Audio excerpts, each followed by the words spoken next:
江婉，你愿意嫁给我吗？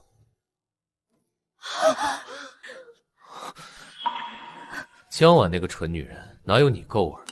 你居然！宝宝，不是这样的，那是以前。我操！大屏幕上的照片是别的女人，这男的出轨了！姐妹，别嫁！宝宝，你听我解释，那都是……别叫宝宝，恶心！各位拍清楚点，让大家都看看这个渣男的真面孔。这位先生，您这单是现在结吗？滚！都给我滚！也许从一开始便都是错的。你够了啊！你看看你，4天了，4天没洗头，4天就窝在这张沙发上反复看这个剧。我在疗伤。你这是在腌入味儿。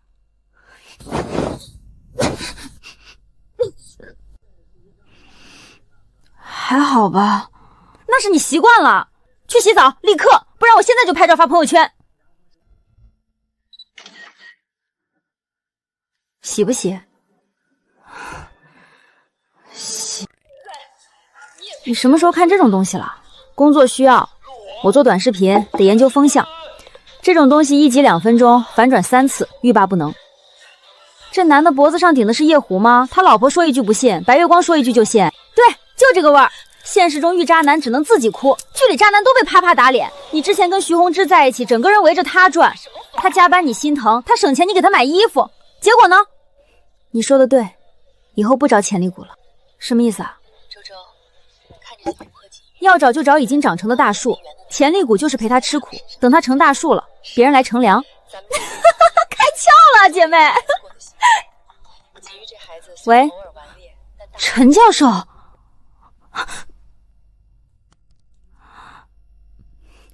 陈教授，您确定他愿意跟我相亲？季雨里，那个季雨里，海城法律圈天花板，从来没败诉过，31岁不近女色的钻石王老刚。姐妹，你去不去？我才分手第4天，渣男出轨那天你就单身了，你不去我就跟你绝交。去，我去。妥了，伪素颜妆的精髓看起来没化，其实化了。我是去相亲，不是面试。相亲就是面试，岗位是女朋友。姐妹冲啊！拿下季雨良，从此走上人生巅峰。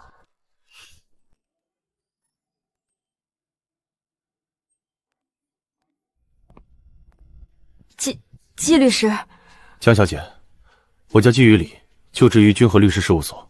我的情况你应该听我妈说了。我妈天天催我，没办法安心工作，所以我们尽快把证领了。好的，等等，领证有问题？不是，我们才第1次见面，这太快了。我妈喜欢你，我觉得你也合适。其他人会有各种麻烦，我没那么多时间。如果你能接受我经常加班出差，我们就定下来。季律师，你的意思是跳过恋爱直接结婚？恋爱太花时间，我下周要出差，最好这周把证领了。你安排一下双方父母见面的时间，尽量这周内。下周出差，所以这周领证？你还需要考虑。我需要考虑一下，婚姻大事是不是应该慎重一点？这太荒谬了。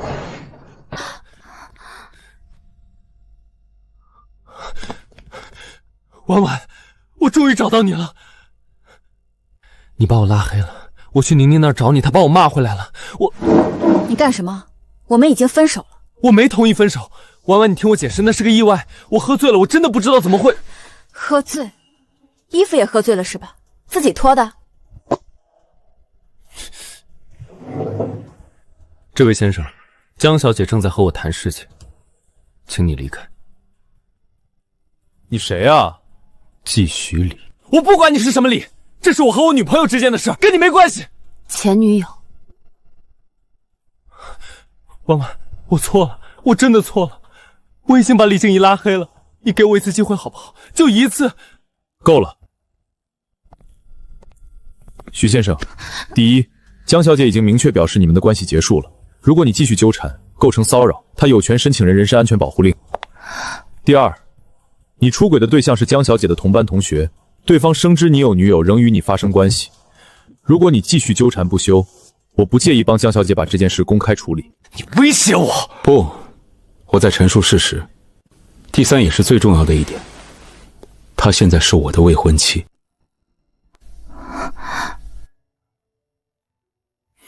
未婚妻？你们认识多久了？这跟你没有关系。如果你没有其他事情，请离开，我们还有事要谈。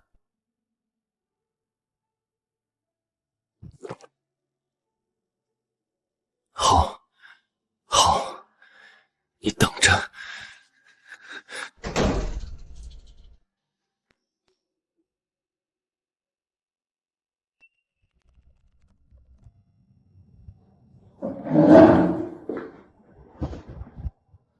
坐。季律师，你刚才说……江小姐，我说的不是假话，我是认真的。我觉得你合适，我妈喜欢你。我工作很忙，没时间谈恋爱，也没兴趣认识别人。如果你愿意，我们可以先把证领了，后续的事情慢慢磨合。季律师，你有没有想过，结婚是要有感情基础的？感情可以婚后培养，万一培养不出来呢？不会，我从来不做没有把握的事。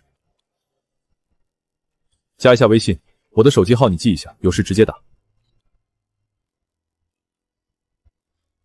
我还有2个小时的时间，如果你愿意，我们现在可以去民政局。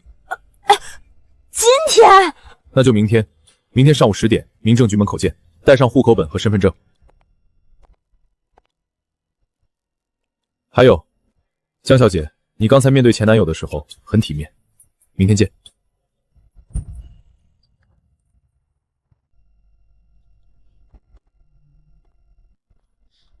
回来了，我点了外卖，过会儿他让我明天去领证。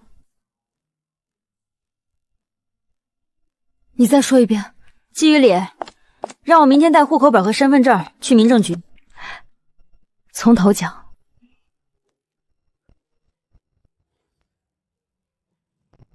所以第一次见面，他跳过自我介绍，跳过谈恋爱，跳过见家长，直接让你去领证。对。第二，你前男友闯进来纠缠，他直接宣布你是他未婚妻。对。第三，他说我从来不做没有把握的事儿。对。江晚，你老实告诉我，你是不是在拍短剧？摄像机藏哪儿了？我最近研究这个路道，你这反转密度比我们公司的剧本还夸张。我当时脑子是懵的。你是一天不到，前后不超过20分钟，你简直是闪婚界的传奇。以后我爸妈催婚，你就是我的挡箭牌。宁宁，今天在咖啡厅，许宏之冲进来的时候，我第一反应是逃跑，我手都在抖。然后季徐里站起来了，他根本不认识徐宏之，但他就是站出来了。那一刻我在想，如果有一个这样的人站在我这边，好像也不坏。你说我现在该怎么办？告诉你妈，我等不及要看阿姨的反应了。你怀孕了？没有。没怀孕你急什么？还有那个徐宏之，我不同意，你死了这条心。不是他，是别人。别人？江晚，你脑子被门夹了。老江，收牌，去海城。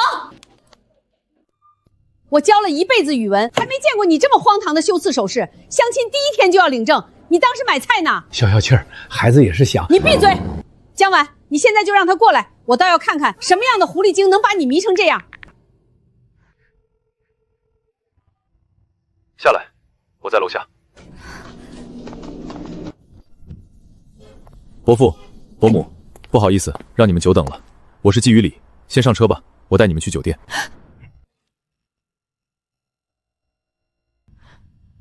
你确定你没怀孕？婉婉是吗？我是雨里的姐姐季雨思，果然如我妈所说，是个大美人。姐姐好，您过奖了，您才漂亮。明年3月份备孕，4月底怀孕，预产期在2月，正好寒假连着产假158天，再连上7、8月暑假，婉婉可以连休8个月。哎呀，亲家母，您这算得太细致了。婉婉，你放心，生完直接去我住过的那家月子中心，服务优，医护专业，花语里的钱天经地义，是不是啊，小弟？是。给海蓝之魔套装，小弟通知的太急，没来得及特意准备，这份你先收着。婉婉，长得王带着酒镯就是好看，以后别叫陈教授了，该叫妈了。谢谢，妈。请假，拜拜。妈，你们不是不同意吗？怎么一顿饭就把我卖了？傻丫头，这季家高知家庭，你嫁过去不愁柴米油盐。可是我怕季雨里他太严肃了。那是稳重可靠，比起徐宏之那个满嘴跑火车的强多了。你以为对你好就是真的好？那是男人最低成本的投资。记住了，办了婚礼再怀孕，大着肚子穿婚纱不好看。这里有50万，季雨林有钱是他的，你有钱才是底气。受了委屈就回来，家永远是你的。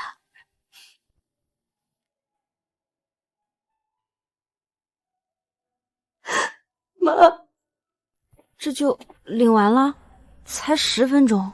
房子地址发你微信了，今天可以住过去。这卡以后每月我会打2万生活费。2万？我下午出差3天，晚上不用等我。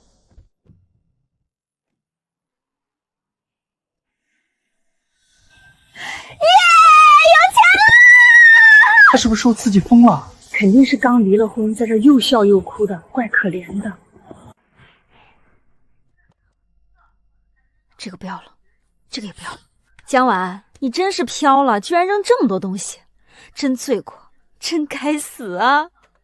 拜拜了，我曾经的宝贝们。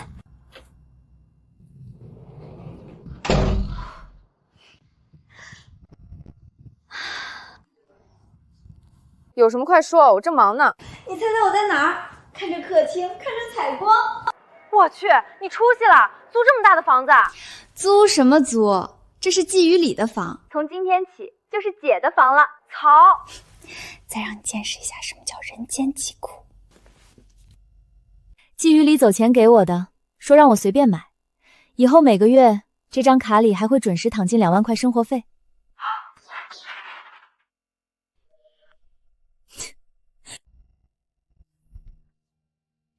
够了，6个菜了，我们就2个人。点，再加1瓶这个酒。你懂什么？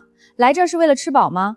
美女都是小鸟胃，吃一大堆才丢人。快，帮我拍张具有贵妇气质的照片。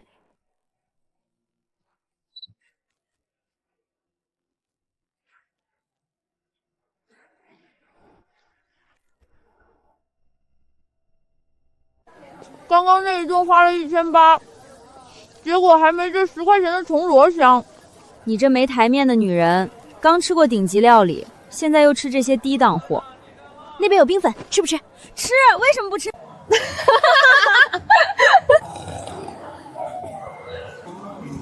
走，富婆，明天高端商场带姐妹见识一下挥金如土。婉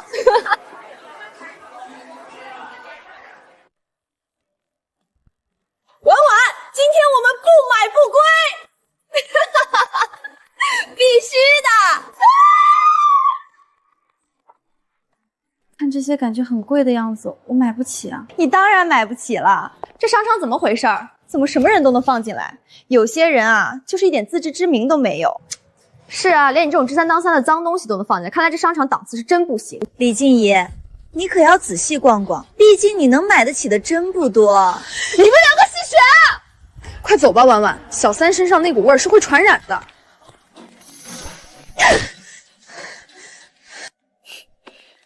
他就是想看咱们放不开手脚。走，咱们进姑旗逛逛，咱们正常选就好，不用出他。这个好像很贵啊，我怕我也买不起。你花你老公的钱怕什么？再说了，他在后面看着呢，咱们可不能落了下风。走，我看他还敢不敢一直跟着。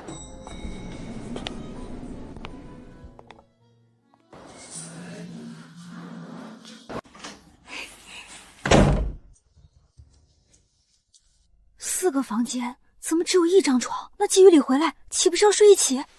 娘娘，这房子只有1张床，季雨里明天回来我们要睡一起，我好紧张，怎么办？你怕什么？怕他太严肃，还是怕他不理你？你们是合法夫妻，主动拉近点关系，这么好的条件你不吃亏？你能不能严肃点儿？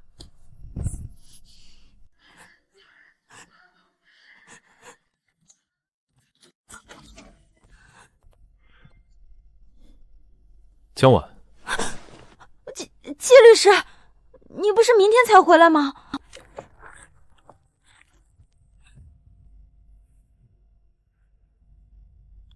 这是你绣的，绣得很好。季律师，你吃过了吗？我给你做。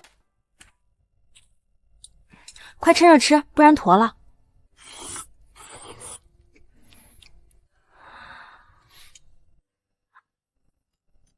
这阳春面不错，我妈妈教的，我来刷。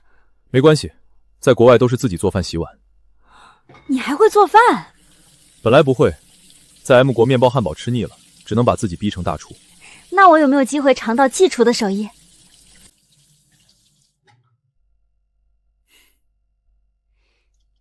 好啊，等我休假给你做。以后叫我的名字，不要一口一个季律师，让我觉得还在上班。好的，于理。不早了，休息吧。好。怎么了？我先洗澡。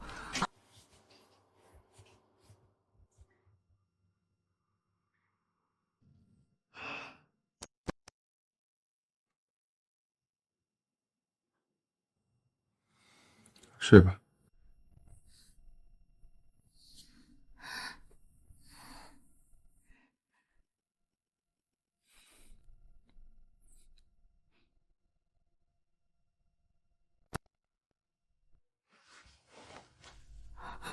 于理，我突然想起还有个文件要看，你先睡。晚安。他看出来了。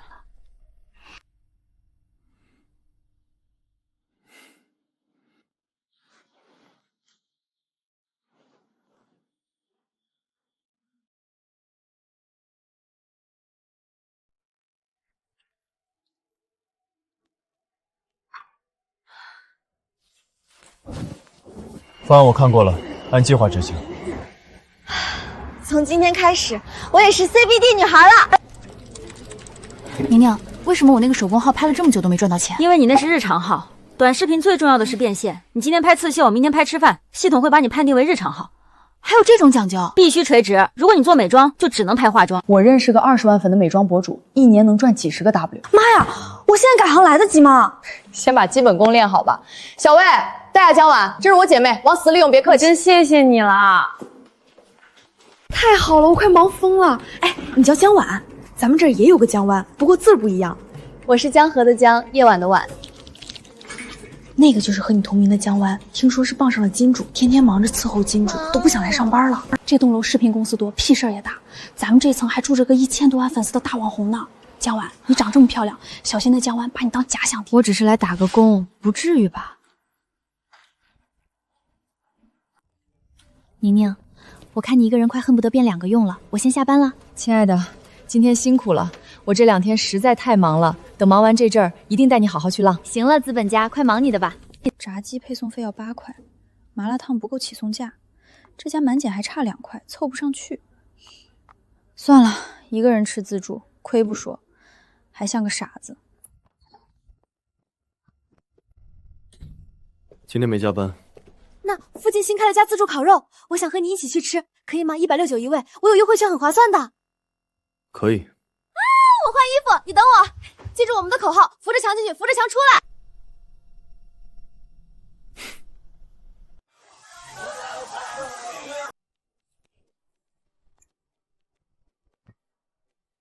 大哥，你翻肉的速度能不能快一点？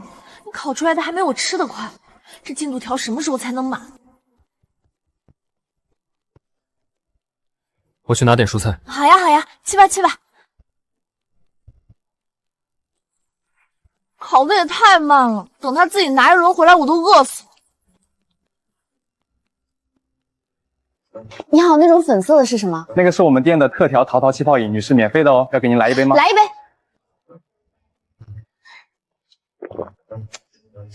味道有点怪，不过免费的嘛，怪也正常。再来一杯，这个是免费的对吧？确定免费对吧？是的，女士。那再来一杯，不对，再来一杯。好的。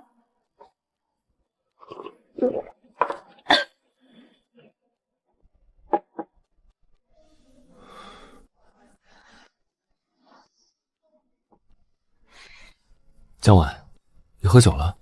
没有，我没喝酒，我喝的是饮料。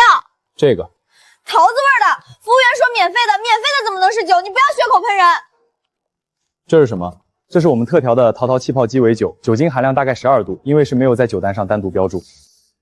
他喝了几杯？2杯。哦，对了，第2杯他还特意确认了3遍免费。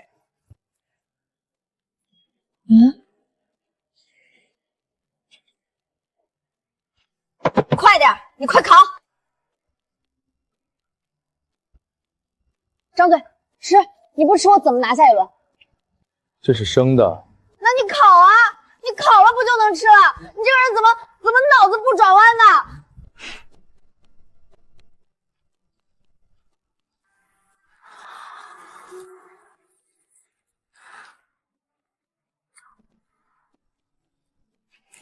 还要？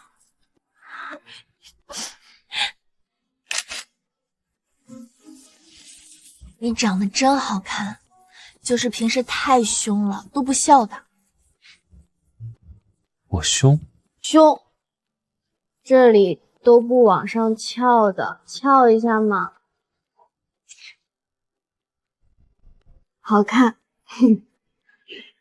保持住。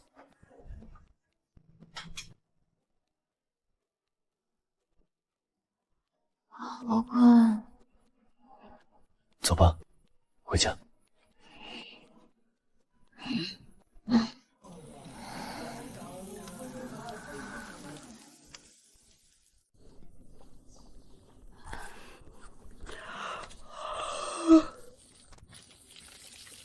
醒这么早？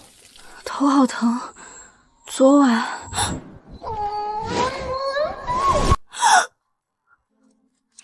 于理，那个昨天晚上我是不是就是说了什么不该说的？没有，你昨晚很乖。吓死我了，吓死我了！我这人酒品不好，一喝就醉，一醉话就多。上次跟闺蜜喝酒，听说我拉着人家讲了一整晚的垃圾分类。你昨晚确实没讲垃圾分类，你只是拉着我的手说老公你最好了，然后嚷着老公抱抱，在大马路上跳上来挂在我脖子上。哦对了，还有，你好香，比烤肉还香。我错了。什么？没听清。我错了。以后你在的时候才能喝，你不在我不喝，行了吧？喝了，醒酒的。以后必须派黑历史留证据。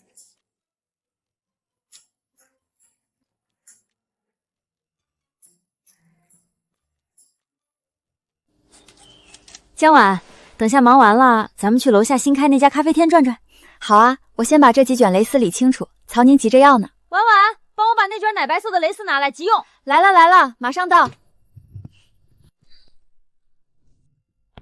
晚，谁是江晚？给我滚出来！这是谁啊？找错人了吧？找我？你就是江晚，就是你这小狐狸精勾引我男人！我是江晚，但你……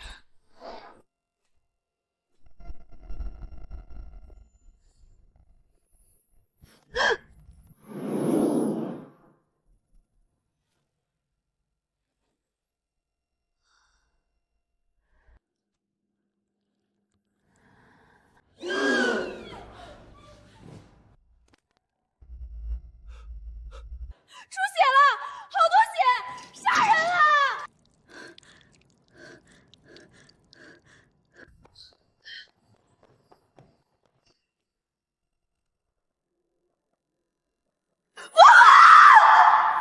怎么回事？怎么会这样？你别吓我，婉婉！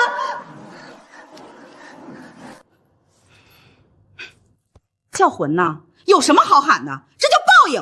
都看清楚了，打的就是江晚，这种专门勾引别人老公的狐狸精，打死都是轻的。你他妈的到底是谁啊？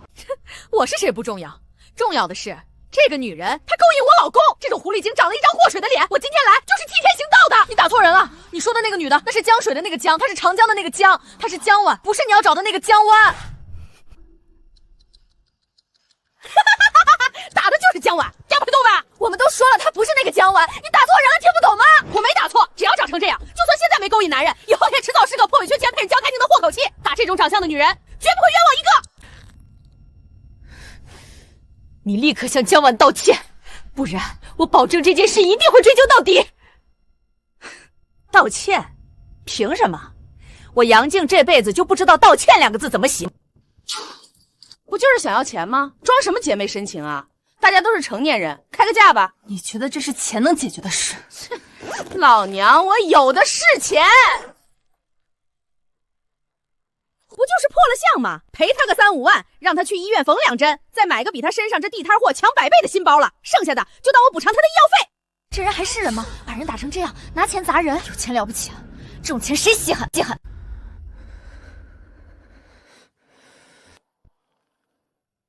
赏我们的。你有钱了不起？你以为这世界上所有事情都能用钱解决？难道不能吗？在这海城还没有我杨静拿钱砸不平的事儿。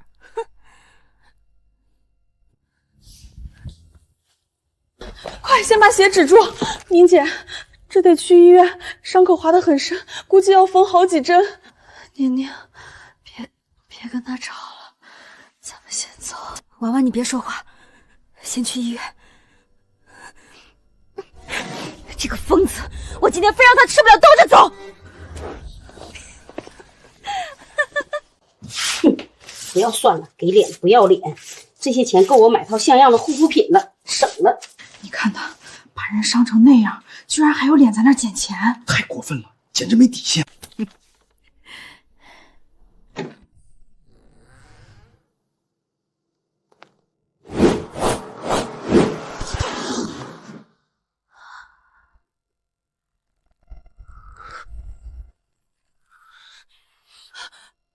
季雨里，快带婉婉去医院！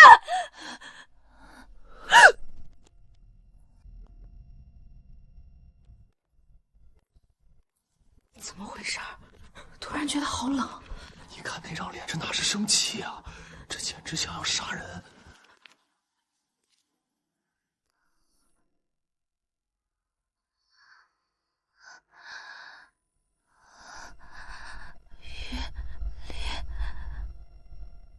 谁动的他？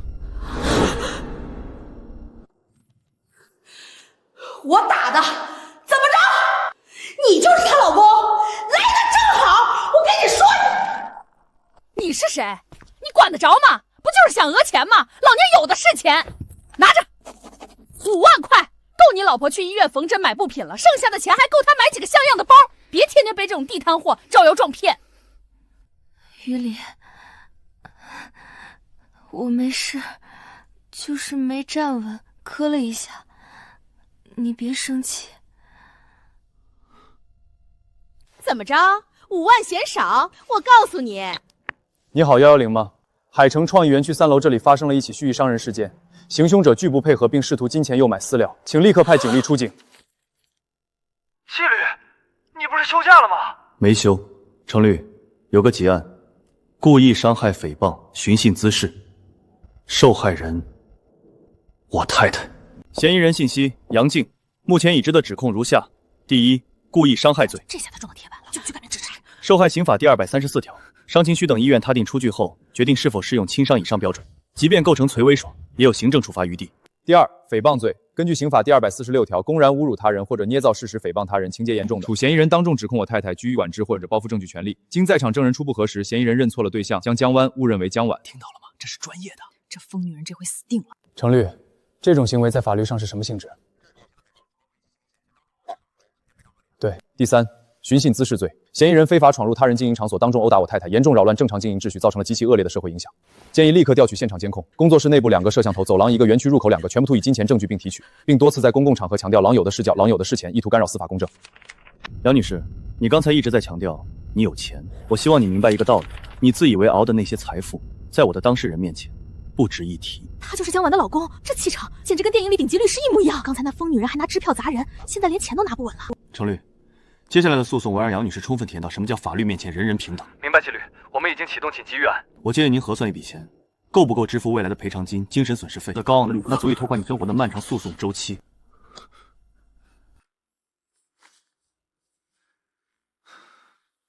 叫救护车了吗？叫了，应该快到了。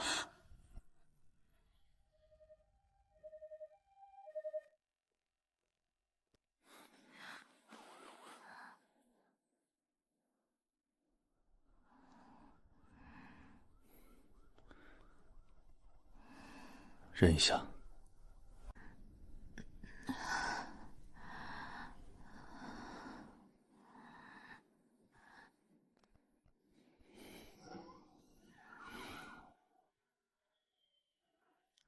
对不起，我来晚了。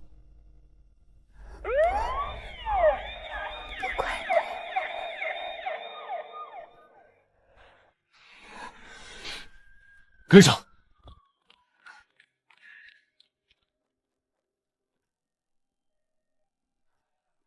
快放到担架上！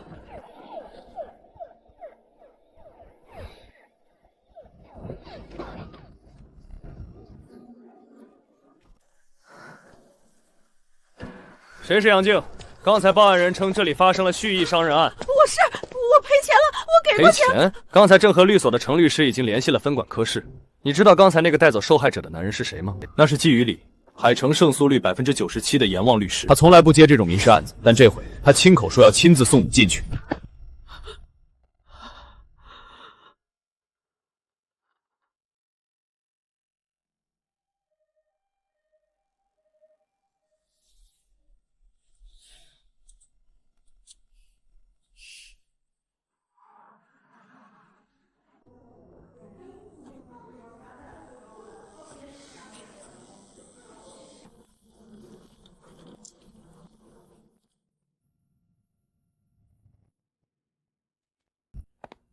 这口子开的可不小，怎么弄的？撞到花架上了，得缝针，3、4针吧。伤口虽然不算深，但位置太窄了，你这差2指就到太阳穴了，知不知道有多危险？要缝针。看你刚才在门口挺稳当的，这会儿怕了？没事儿，打局部麻醉，针头很细，不疼。家属在外面，刚才抱你进来的那个是你老公？他是我老公。我看他脸色白的比你这个伤员还吓人。怎么，要叫他进来陪着吗？免得你在里边手都快把床纸抓烂了。不用了，让他在外面等就行。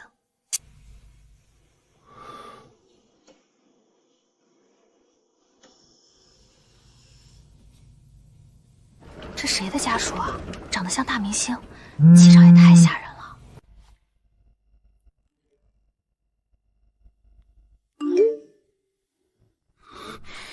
以及不是季律师，是江晚的老公。季先生，进来吧，缝完了，病人有点晕麻药，最好扶着走。缝了3针，医生说缝合得很好，以后不会留疤的。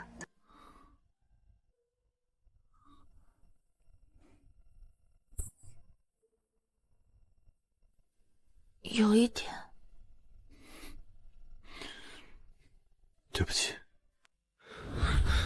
不怪你，是我自己没躲开。其实你没来之前，我觉得特别委屈，甚至想哭。但你来了以后，我就一点也不委屈了。药膏每日1次，睡前涂抹，避开黏膜。医生强调过，只要薄薄的一层。季大律师，那说明书上有写法律责任吗？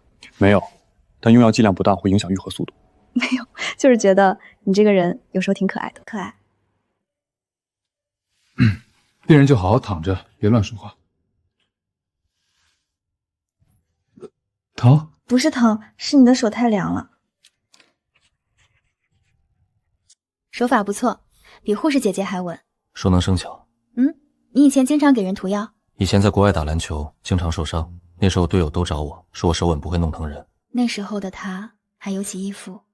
于理，你知道外面的人怎么说你吗？他们说你是冤枉，说你没心没腹，是个活的大冰块。你呢？你也这么觉得？我不怕你，因为我见过你不冷的样子。我想问你一个问题，今天在工作室，你害怕了吗？没有。骗人！你要是不怕，当时手怎么抖成那样，连呼吸都乱了？也许是有那么一点。只是一点？不记得了。季大律师，你这算不算虚假陈述？不老实啊！知道，还敢承认？因为我确实很害怕。于理，别哭，医生说伤口不能沾水，眼泪又不是水。眼泪含盐，会刺激创面，严重影响愈合速度。你连这个都懂？刚才在急诊室顺便咨询了医生。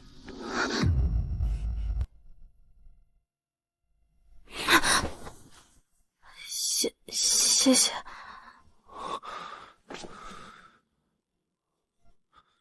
不必谢。老婆，以后有事第一时间叫我，不管你在哪里，在做什么，第一时间打给我，不依靠我。于理，我会觉得你不需要我。需要的，季于理，我一直都很需要你。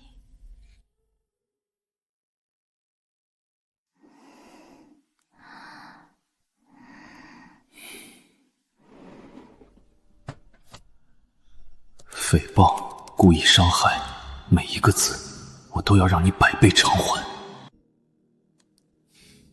这么晚还没睡？诉状草稿发你邮箱了，把杨静在工作室说的那句话全部录入证据链。您是说，不只是侵权，我要以诽谤罪和公然侮辱罪起诉，情节要定性为没人能救得了他。明白，我这就去完善，保证这案子办成铁案。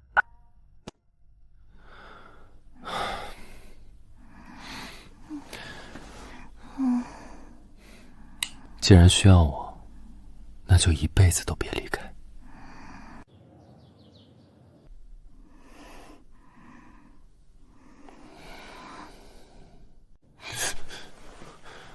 醒了，你就这么睡了一夜？先让医生看伤口。愈合的不错，可以出院了。记住，3天换药，7天拆线，别碰水。饮食有什么忌讳？辛辣刺激的一律不行，受不了就去一律别碰。可以洗头吗？季先生，拆线前绝对见不行。说真的，你是我见过问题最多的家属。放心吧，你彩排没事，小伤。季大律师，你这服务水平只比5星级酒店了。我的当事人理应享受最高等级服务。我拿着。杨静后来怎么样了？拘留，是刑事拘留，故意伤害、诽谤、寻衅滋事3项指控，已经让程律全部提交了。那他会坐牢吗？会。他动了我的命，我怎么可能放过他？我的命？他说我是他的命。小心脚下台阶。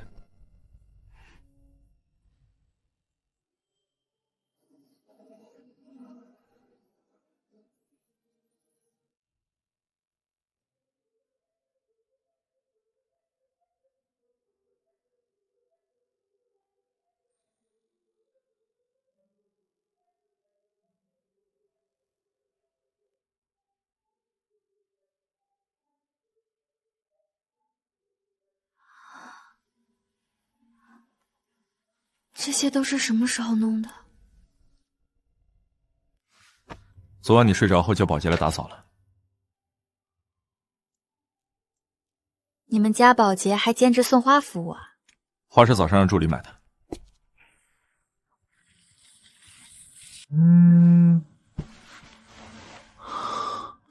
这是什么新案子吗？你敢信？那个冷面燕王凌晨3点不睡觉，就是为了让我7点前送花哄老婆，我差点以为他被盗号了。先吃药，然后我去做饭。做饭？季大律师，你还没过休假期吧？昨晚答应过你的，忘了？你确定只是留学的时候顺便学做饭？这土豆丝的像越方阵。本质上需要精确，食材比例相当于证据权重，调味需要罗生刺激。受教了，所以番茄炒蛋是1审，红烧肉则是上诉。差不多。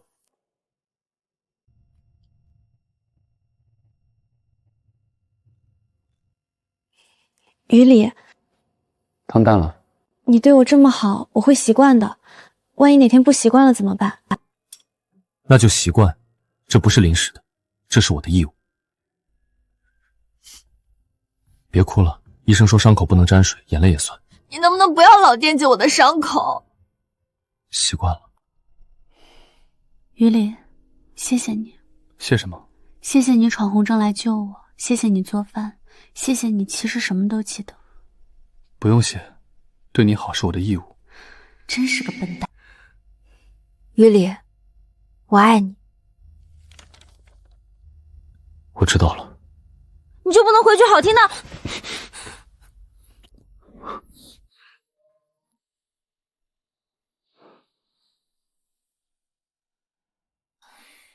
于理，太晚了，今天就算了吧，明天再涂。不行，1天2次，1次都不能少。季律师，你这样真的让我很没出息。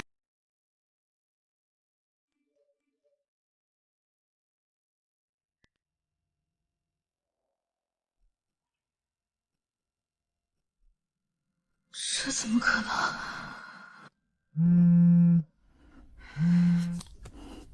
江婉，照片角度肯定刁钻，绝对是误会。季大律师出了名的洁身自好，怎么可能乱来？我知道。那个女人是谁啊？你见过吗？季里提过吗？不认识。宁宁，你是不是还话没说？其实李静怡那个贱人刚才也给我发了这个。他发给你干什么？叫沈曼缇，当前法学院公认的细花，两人当年连婚纱照都快拍了，只是差点结婚的关系。我在呢，宁宁，我没事，我相信他。去会这话题，不需要通过外人的嘴。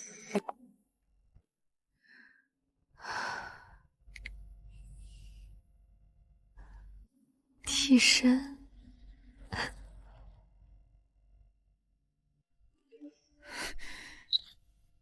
李静怡，我看你是记吃不记记打，真当老娘是吃素的？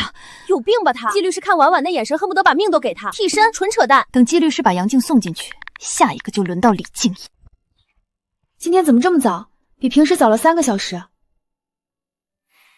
他平时换鞋一向很快，左脚踢右脚2秒解决。可今天，我来热，你去沙发上坐着休息。于理，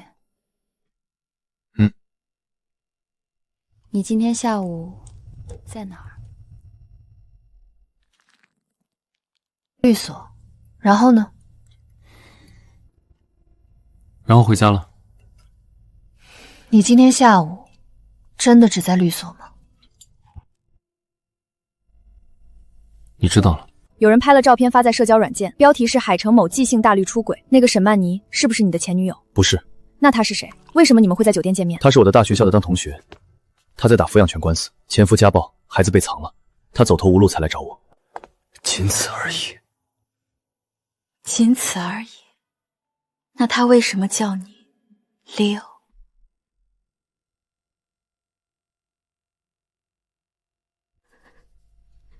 下午曹宁给我发了截图，评论区有知情人士沈曼妮一直叫他 Leo 是他们之间的专属称呼。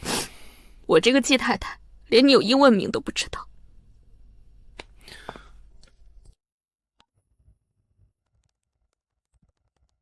自己看。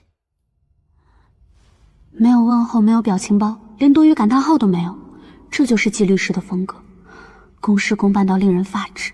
对不起，我没想怀疑你的。大学时期你确实叫过 Leo， 那时候同学之间流行叫英文名，并不是什么专属的特殊称呼。不过既然你这么在意，或者你也可以叫我老公、弟弟。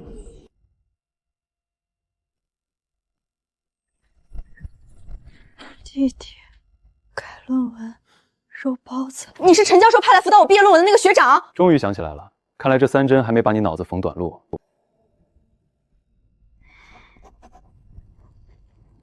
学长，所有人说我这篇论文写得像垃圾。你是陈教授最看好的学生，不要听垃圾评价你。江晚，你值得更好的。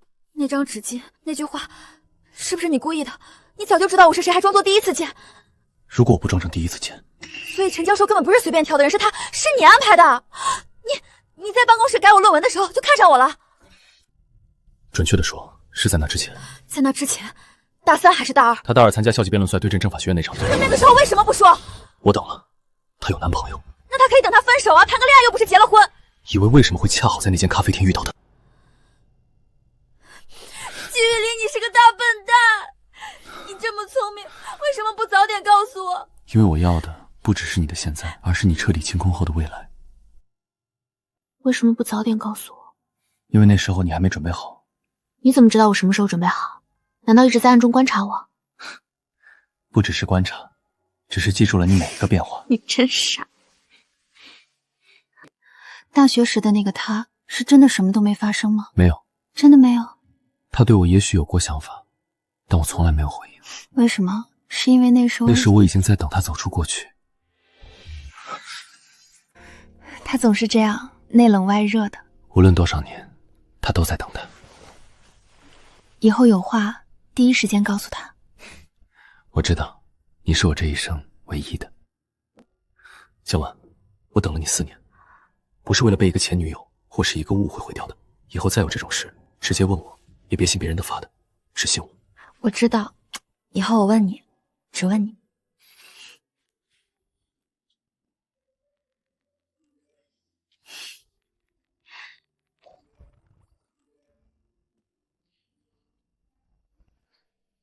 走着瞧吧。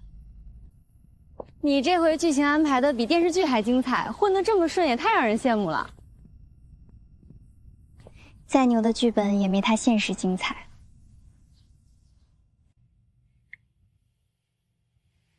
这是他一直以来的风格，爱别人，也以法律护身。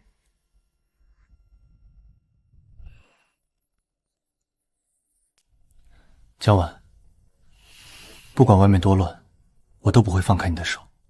我相信你，也愿意陪你走下去。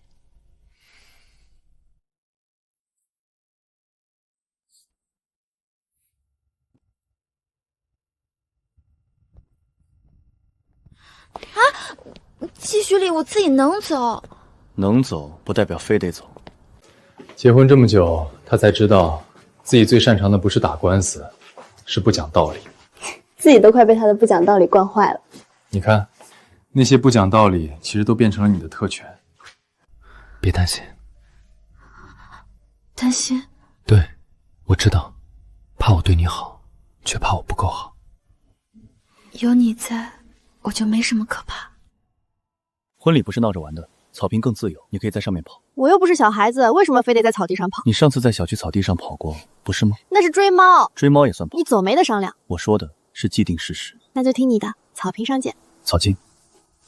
婚礼前夜，新郎新娘不能见面，这是规矩。早领证住一起好几个月了，规矩早就破了。领证算什么？婚礼才是仪式感。明天我负责把你从头到脚收拾成匹配审美莎，真不错。你到底是夸我还是骂我？当然是夸你，能被品味一流的律师看上，说明你也值钱。你打算怎么把我弄成配得住婚纱的女人？明早8点半化妆师来做发型试婚纱，你就闭眼躺好，剩下的都交给我。听起来我明天连睁眼的自由都没了。放松点儿，明天保证让你成为所有人眼里的焦点。好，我相信你。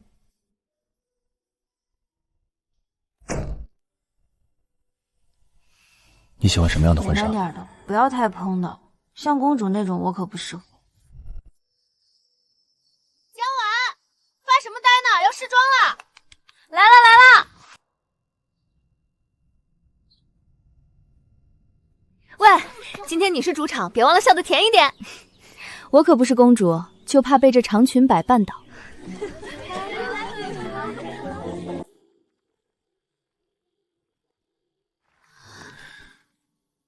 3个月前，等你4年，我好像还这条裙子在做梦，是给最美的你。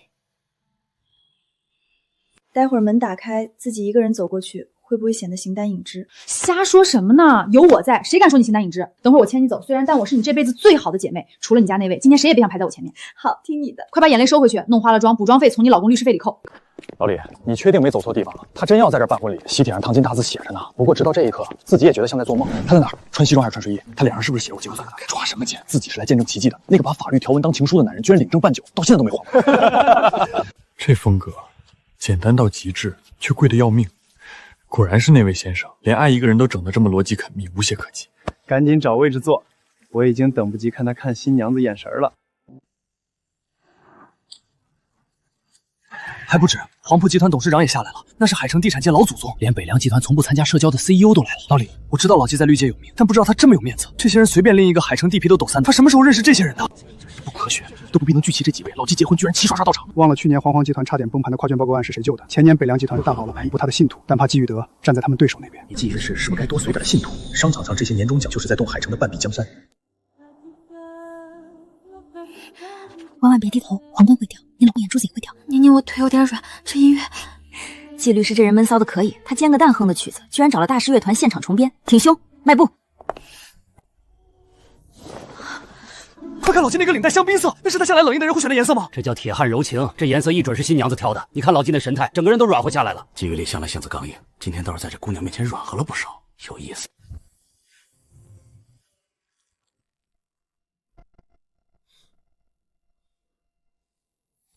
领带很衬你，只要你喜欢的，我都衬。小王，快看老季那只手，我是不是老花眼了？那是在抖吗？程律，你没看错，而且我还看见他笑了。笑了？开什么玩笑？他那张脸平时比南极冰川还硬，这时候能笑得出来？是右一边嘴角只有一点点弧度。疯了，真是疯了！这哪是结婚，这简直是把阎王爷拉下了凡尘。季大律师，法庭上你从来没输过，但在我这儿，江晚要是掉了一滴委屈的眼泪，你就算赢了全世界也没用。宁宁，我把他交给你了，你要是对他不好，我管你是不是海城第一律，管你身后有多少大佬，我第一个冲过来撕了你。你不会有这个机会的。行，算你狠，记住你今天说的话。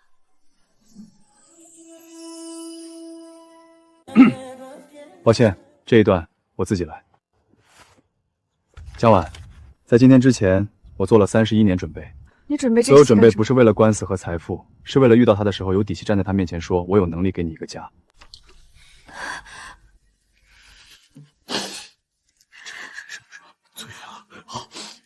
所以，江晚小姐，这份很违约的代价，因为我付不起。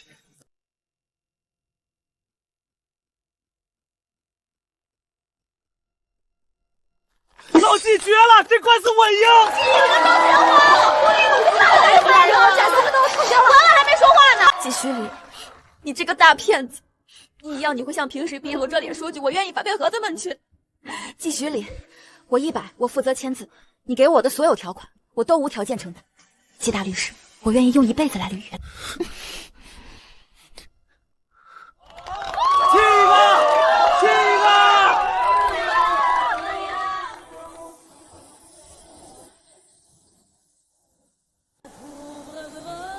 江晚，这4年，我每一天都在脑海里预演这一刻。我也是。老季威武！这违约金我看你得付一辈子了。都别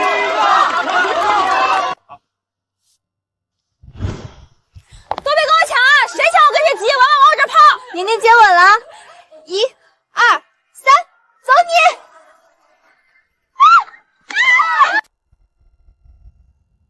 我抢到他的时候，老天爷开眼了！完了，下一个结婚的是我，你等着，你一定要给我当伴娘，把这运气还给我。我等着，我的伴娘必须嫁出去。你瞧老季那坐姿，起背挺得比平时开庭还端正，不知道的还以为他要上台做正式发言。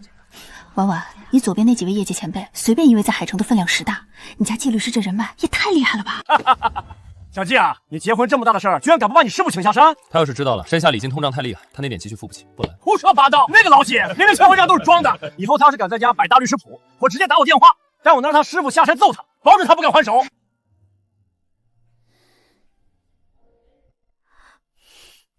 原来季大律师也有怕的人呀？并没有，我只是在考虑怎么给师傅报销2金。你看表没？从婚礼到现在4个小时，老季连一次手机都没拿出来，这正常吗？当然不正常。忘了上次他阑尾条纹做手术，麻醉刚醒，手术台还没下。第一件事是让我给他读英国那个案子的邮件。看来就这个北德跟法律过日了，栽了好几个月了。您这反应速度可不合时顺。于理，你手机好像响了，可能是律所的急事。今天海城所有的法律都得给季太太让路。龙副会长还在看我们呢。随他那是羡慕。还没看明白吗？他江晚早就给自己找好了退路。什么文婉乖巧，全都是装出来的。嫁了又怎么样？错了，他竟然真的嫁给了那种人。小兰说的截图删，但沈梦回国是事实，我都要看过去。两位请慢用。江晚还拿神孙在这儿演戏。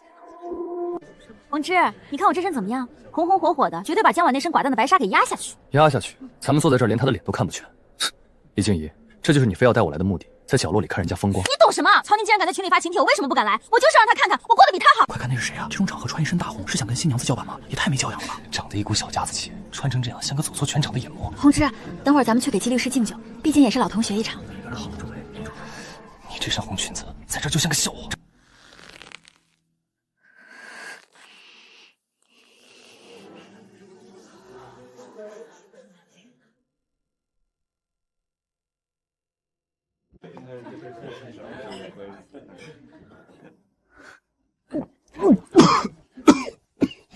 体面，在这儿，除了那一桌子的权贵，谁有体面？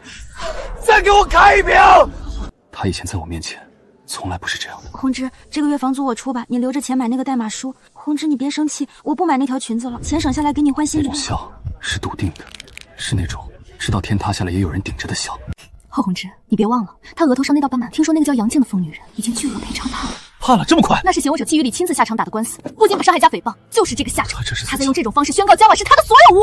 我当初到底是丢了什么宝贝？我一直以为是他变美了，变好了。变什么美？不就是靠季家的钱堆出来的吗？换做我坐在那个位置，我比他更风光。你错了，他本来就是这副样子，只是跟我在一辈被欺骗了。柯基只是站在他身后给他浇水施肥，让对的话。徐宏志，你发什么疯？还没喝够吗？别喝太多果汁，我也会不舒服。季律师，在你的婚礼上，你居然还要管你的当事人喝多少果汁？因为这个当事人，我得负责一辈子。我去趟洗手间。快点回来，待会儿还要去敬酒呢。如果是3年前，如果我没有那些野心，如果我能像季雨一样爱他，怎么可能？这张的光线明明这么乱，为什么拍的还是这么好看？小季和龙氏合作多年，生意场上是老朋友，私底下一直当半个亲侄子看。你大婚，我这个当叔叔的不表示一下，你师傅回头又该在电话里骂我铁公鸡了。这是给小戒指，不是这玩意儿，就当是叔叔的一点心意。祝你们百年好合。我操，那是老坑玻璃种吧？这成色，这水头，去那有个类似龙副会长管制强之前大佬的消费观，真是不给咱们留活路。婉婉，还不快谢过龙叔？谢谢龙叔，这份礼物太漂亮了，我会好好珍藏的。装什么装？一枚破石头而已。有些人的眼界注定只能看到表面的浮华，却永远看不懂这个圈子里的本质。小江啊，这都是黄埔家以前留下来的老物件，一直锁仓库吃灰，太可惜。你要是不喜欢，就丢家里压箱底。黄鹏叔叔太客气了，这么贵重的传承，我会好好保管的。珠宝首饰这些，想必季夫人今天见得多了。我们北凉没什么拿得出手的好东西，就把这个裱起来送给小江，祝你们百年好合。一封旧信，北凉集团出手这么朴素，你懂什么？那是北凉王印，这是叶老将军亲笔写的贺信。我研究了3年近现代史，看过无数拓本，但这真迹，谢谢。这份礼物太重了。你看表没？从婚礼到现在4个小时，老几连一次手机都没拿出来，这正常吗？当然不正常。忘了上次他阑尾条纹做手术，麻醉刚醒，手术台还没下。第一件事是让我给他读英国那个案子的邮件。看来就这个被德文法律过日了，栽了好几个月了。您这反应速度可不合时顺。于理，你手机好像响了，可能是律所的急事。今天海城所有的法律都得给季太太让路。龙副会长还在看我们呢。随他那是羡慕。老程这副也是最发辩论的时候才有，看来检视出就此分量不清。在座的各位，我是老季的同事，也是他的下属。虽然我从来不想承认这个下属的身份，但见证过老季连无数场既不可能赢的官司，有些案子一人证据链断裂，换圈内任何律师胜算都超不过30%，但老季能赢。人力，他不仅是最冷静、最理性的，还是那个最不会感情用事的人。他就像一台精密的、永不出错的法律机器。他在电话里声音都在抖。他命令我以最快的速度准备故意伤害和诽谤的电话，或者说那个人是不是我认识了10年的季雨里。我带他动了2阳镜，这辈子彻底完了。第二，老季这家伙这辈子算是彻底没救了。他以前是法律的奴隶，现在他是江婉的囚徒。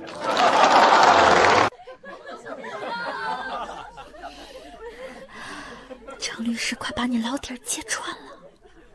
他在陈述一个无法反驳的事实。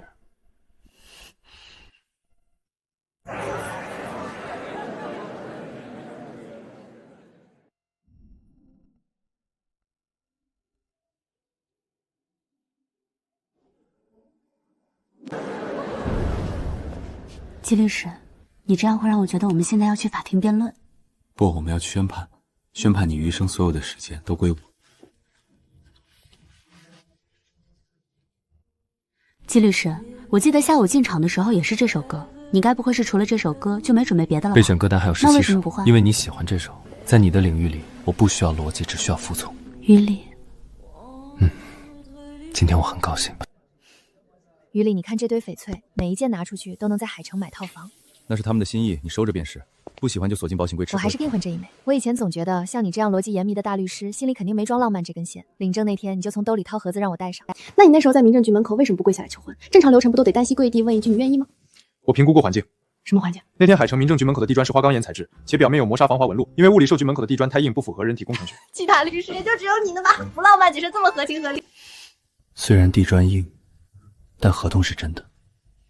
江太太，你已经签字盖章，毁约无效。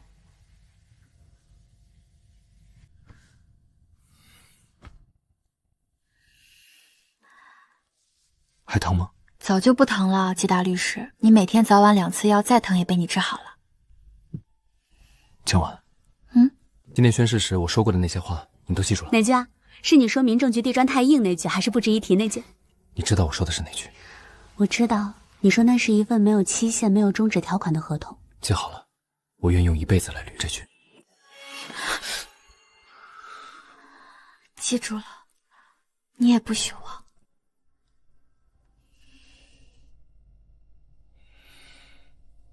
小周，这个千万级网红的定制脚本还要再磨，节奏太慢了。宁宁，别太拼了，你这2天忙张了脚不沾地，咱们还没去度假呢，你就先把自己折腾瘦了。度假，我看蜜月你是等不到了。等忙完这会儿，我非得让季大律师大放血请我吃顿好的，毕竟我可是把他太太接来当廉价劳动力了。他最近也忙，那个跨国并购案进入收尾了。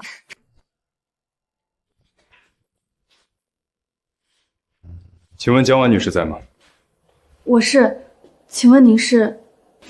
这是律师函，请您签收。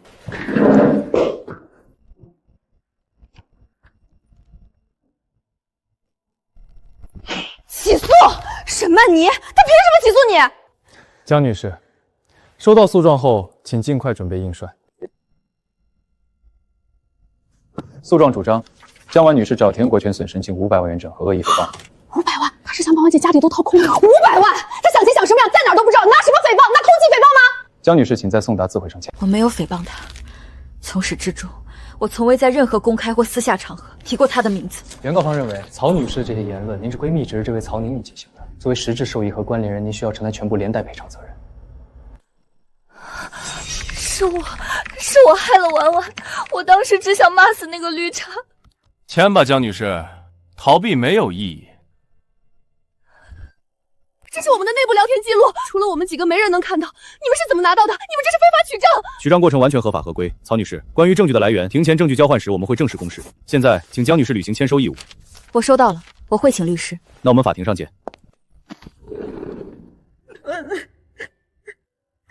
那500万，宁宁，看着我，你说那些话，这不是你的错，你还不明白吗？无牌道歉，这个数字和这个要求根本不是冲着我来的。一旦我道歉，于理的声誉就会彻底毁掉。他要的是让于理难堪，是逼于理向他低头。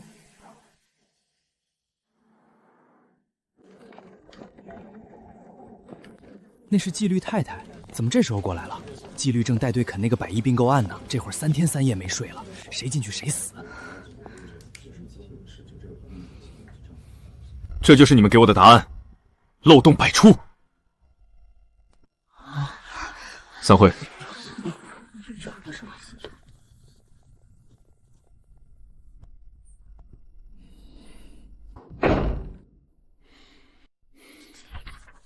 你签收了？签了，躲不掉的。好。纪律，你在开玩笑吗？那可是咱们筹备了半年的项目，标的额几个亿，现在退出，出什么事儿了？沈曼妮起诉我太太侵犯名誉权。纪律，我没记错的话，这个沈曼妮就是您前阵子带我们亲自下场帮她抢回抚养权那个当事人吧？是他。他不是您以前的同学吗？您推掉几百万的项目去帮他，他现在转头反咬您太太一口，背后肯定有高人。魏明成，他可是您师叔啊！魏明成跟咱们纪律同出顾伯年门下，那可是海城高院老副院长的衣钵传人。从现在起，忘掉辈分。对方既然接了案子，就没打算跟我们的同门情谊。那我们就告诉他，在海城他这个判官判不了我的人。魏律师这2年很少接个人案子了，尤其是这种名誉权纠纷，标的不大，社会关注度也不上，他怎么会接？因为对手是我。够了，上也得够仲裁案，他没抢到代理员，接了2年，难产了。不仅如此，还有更大的问题，看看他的证据清单。曹宁在微信群中网友负面评价截图，主张由被告引导产生。他连3个月前的照片都存着。但最要命的不是这3条，最要命的是证据4，一段录音。我不知道该怎么办了。你太太对我误会太深了，她在外面说的那些话，我现在都不敢出门，我会和他沟通。所以她不会听的。我知道她纪律，这录音话真的太伤人了。剪辑过的，我当时的完整答复是：他把后半句掐了。我会保你的案子不受任何外部因素干扰，但我的太太不会在外面说那些话，她不是那种人。原来他在那天，在那个时候就已经在毫无保留的相信我了。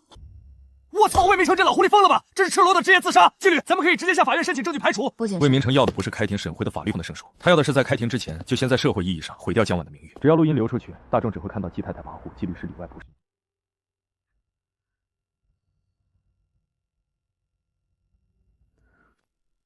这不是在骂我，这是在挖坑。每一句话都在暗示徐礼徇私舞弊。明天继续，所有营销号的 IP 地址全部固整。挂了。你看到了？不用看。这些脏东西我明天会让公关团队处理干净。于林，那个沈曼妮为什么要这样？你明明在帮他打官司，为什么他要在这个时候用这种方式反过来咬你？因为我拒绝了他。3月12日见面那天，他对我提了一个要求。什么要求？他说他后悔当年没有跟我在一起，他甚至大言不惭地告诉我他可以等我，等我结束这段名存实亡的婚姻。我对他说，江晚，我等你等了4年，现在轮到别人等我了。沈曼妮，他那样的人大概从来没被人这样拒绝过吧？他是法律系的系花，习惯了所有人围着他转，他以为只要他肯回救这江晚，能干净的张开。可他算错律师，你从来不走回头路。他们一拍即合，要联手把江晚拖进泥潭，顺便踩一脚季雨林的面子。吃完。季律师，你这是非法拘禁。今天待在家，不准看手机，不准看电脑。你的额头伤口虽然拆线了，但医学研究表明，情绪波动过大会导致行动发病。我是律师，你先编的吧？律师的职业操守是不准说谎。吃完再走。季徐礼，你这是在软禁我吗？今天待在家，不准看手机，不准看电脑，电视可以看，但只能看少儿频道。但医学研究表明，尤其是那副锅溜舌头球棒，季徐礼，欲望症软接口。记住，不管是外卖还是快递，一律不准开门。知道了，快去上班吧。什么皮肤恢复？他是怕我一出门就被那些守在门口的记者生吞学泼了吧？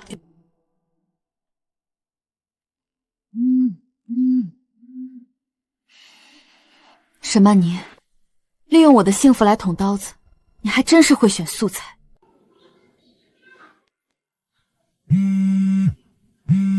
婉婉，沈曼瑜那个绿茶精是不是疯了？还有魏明成，宁宁，你先喘口气，别气坏了身体。我能不气吗？都是我害了你，要不是我在群里，他们哪来的事？不躲点黄夏的证据，这500万咱们跟他死磕到底。不用，宁宁，不用。他说过这件事交给他。信啊，当然信，全海城谁敢不信他的本事？他可是阎王王总律师。那就相信他，我也信他。沈曼妮、魏明成，你们以为我还是那个孤立无援的江晚吗？你们算错了法律，也算错了一个丈夫护短的决心。既然你要全力以赴，那我也不能让你分心。我的天，那是陈景行院长，海城法界祖师爷，发誓再不下山了吗？师傅，您怎么亲自来了？山里路远，您打个电话，我去接您。是我没处理好，惊动了您老人家。放屁！你没处理好什么？拒绝一个不要脸的狐狸精叫没处理好，护着自己明媒正娶的老婆叫没处理好。哼！学是看在黄道业的辛苦，现在他为了给一个疯女人出气，敢欺负到我徒弟头上，他是真觉得我陈景成已经死在山里了。陈老，您这次破例下山，亲自驾临郑和，您的意思是？我还一来当顾问，我陈一礼来当我的教案。魏明成觉得自己翅膀了，想拿后拜当垫脚石。好啊，让他来。哼，我倒要看看他那点三脚猫功夫能不能接住我的回马枪。陈老，有您坐镇，我们郑和死战到底。您说咱们这第一仗怎么打？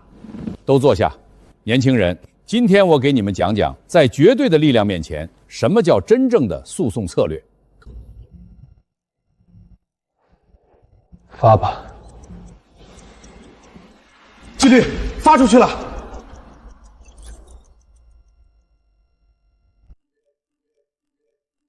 我操！快看郑和的官微，沈曼妮告季太太，郑和直接反手举报沈曼妮和伪造证据，这也太刚了吧！魏明成也是疯了，敢在陈最后眼皮子底下，不是季雨里，是陈景行。快看陈老玩剪条，这回他不死也得脱层皮。陈景豪，你居然为了区区一个名誉权，亲自下场毁你的金师弟！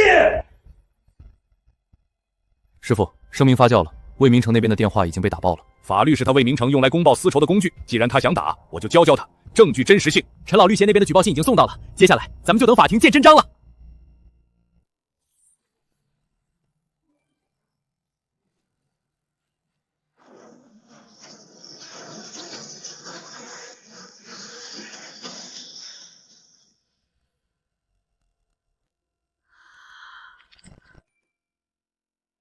沈曼妮这波因爱生恨，简直可以入选心理学反面教材。我只想问一句，陈景行老爷子都下山了，魏明成还能在海城混下去吗？婉婉，你看到了吗？彻底反杀了，你那个小号已经被骂的消耗了。魏明成的律所门口现在全都是记者。婉婉，这次不是你一个人在战斗，老纪的那些哥们儿、客户，还有咱们工作室的小姐妹，全都站出来了。怎么忙到这么晚，还没吃饭吗？吃了，顺路去那家茶餐厅给你带的。你今晚光顾着看手机，肯定没好好吃东西。于离，先吃。今天我请了师傅下山，我看到固执得很，本来不想来的。那个署名，他说他这把年纪最讨厌看见人心算计。那他老人家为什么最后还是答应了？师傅，我老婆被人欺负了，没保护好她。那个在海城法界横行无忌、从不认错的季雨里，竟然为了我去求那个早已归隐的泰斗。沈曼妮和魏明成想玩死缠烂打，既然他们想玩，我就陪他们玩大的。于离，辛苦你了。当时我师傅听完只斜着眼看了我半晌，然后回了5个字。哪5个字？他说：“你小子也有今天。”于离，你身上有一股很重的咖啡味，还有打印纸那种涩涩的墨粉味。抱歉，开了一整天的会，还没来及洗。不，这个味道让我觉得特别踏实。于离，谢谢你，真的，谢谢。不用谢。你能不能有一次就那么一次，不要说那句干巴巴的不用谢？这是我的义务。但这没关系。你乱七八糟的官司都打完，我们去旅游吧。不去北极看极光了，我们去看火山。火山还好，岩浆流速也是从未相见微种智力平衡。他用法律做武器的民警面对。快看，这份反诬文书是陈老先生亲自起草的，虚假陈述贬造文书，这不只是普通反诬，对方要完整追究全部相关民事责任。陈景行，你为了一个突袭，竟然连老脸都不要了，亲自下场来砸我的饭碗！求你听听我说，我们可以协商和解，我会主动撤回起诉。我代为处理纪律师相关事务，目前我们正在整理对应准备提交反受贿申请。纪律师表示，仅通过正规法律不沟通，相关分歧统一交由流程处理。听说沈曼妮找过你，不相干的人。于离，谢谢你，谢谢你用这种方式保护我。谁说法律是冷冰冰的？就不是唯一的、最有逻辑的、最不可暗有的。守了4年才娶到的人，他会用一辈子去履约。魏明成这小子，20年前跪在门口求着要拜师的时候，我就说他心术不正。哼，你师爷当年老糊涂了，非说他聪明有灵性，是块可塑之才。可塑之才，可真是塑了20年，塑出个伪造证据的烂货。这种案子也敢接？他是觉得我陈景行已经死在山里了？小兄弟，麻烦通融下。听说季太太受了伤，我们老板特意嘱咐，一定要亲手把这果篮送到季太太手上。这果篮是进口水果，要冷藏的，这万一割坏了，我们老板的心意。前台有小冰箱，放那儿就好。小姑娘，里头那个穿中亚装的老头是谁啊？我看你们季大律师对他都恭敬的不行。陈景行，魏明成不是傻子，能在海城混到判官的名号，他比你们任何一个人都清楚这官司打不赢。名誉权纠纷，标的500万，证据公然造假。正常律师接到这种案子，第一反应是劝当事人和解，但他不但接了，还用了这个下三滥也不顾真正的目的。他就交份满是漏，我们真正等走完法庭程序。他是想通过高额赔偿和舆论压力逼我低头。没错，魏明成太了解你了，小季，他知道你护短，所以他算准了你会为了平息舆论。和解什么条件？咱们利用什么跟他们和解？条件很简单，沈曼琪撤诉，江晚放弃反诉。上次沈曼琪不用坐牢，魏明成的保释律师是婉婉呢。对方可以随时拿出来翻旧账，说是因为江晚理亏心虚才不得和解。这个案子，郑和不接受任何形式的调解。没有和解，只有判决。对喽，这才是老子带出来的徒弟。魏明成这小子自诩聪明绝顶，聪明人最大的就总想是不能摆上算计的，比如给男人对他老婆的交代。陈老说的对，反糊状的证据链我重新梳理了一遍，沈曼妮在酒店的伪证漏洞，魏明成律师函的违规操作，我已经全部标注了。等等，证据链的后话，那是你们这帮一个管关键的问题。魏明成这种惜名如命的人，他最怕什么？被律协调查，被吊销执照。吊销执照只是结果，行业通光怕海城摸棍的20年，这才是他的命根子。那您的意思是，他不怕法律的严惩，怕的是过程。魏明成最值钱的家当，最后我要亲手将他逐出师门，我要让他在失去执照之前，先在海城法界变成一只人人喊打的落水狗。陈老，我懂了，我们要做的不是直接等判决，而是要在这之前剥光他的外壳。快看纪律，师傅，状态了。接下来的几个站点，我会亲自为魏师叔剪辑好。那就动起来吧，去让海城看看郑和律所到底姓什么。接下来的3天，全天先放眼当于发钱的公司从部的检验局，验身手曼妮每修发证人破气象道理所有名声吧。明白，他经手过的所有专业的干对干净。不够，每一件都要查。我要知道他有没有虚假陈述，有没有想向法院便提交过催命复材的。纪律师，您到这件案子非常杂。郑和不养废人。他募圈的平台有几家？目前查到3家，水滴轻松，还有一个叫暖阳的小众平台。全部发律师函，要求平台提供完整的捐赠记录和兹尼亚举报资金去向，同步沈曼妮利用虚假人设募圈，涉嫌大规模网络诈骗。网信办那边的对接需要我去预约吗？不用，我亲自去。小季，这火候够了，魏明城的老狐狸睡不着觉了。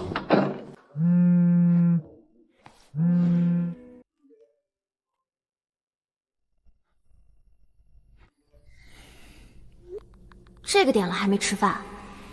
现在去吃。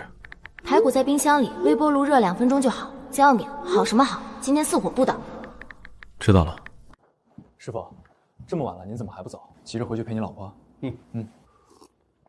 去吧，谢谢你。少给我来这套虚的。你要是真谢我，就把你老婆照顾好，别让她再被人欺负。你说100句谢谢都强。我会的。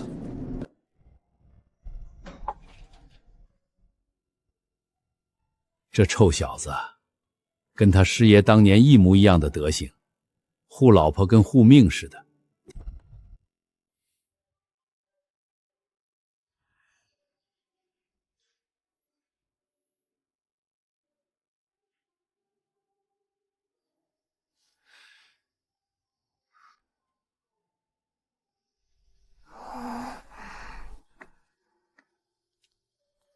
小管家婆终于睡着了。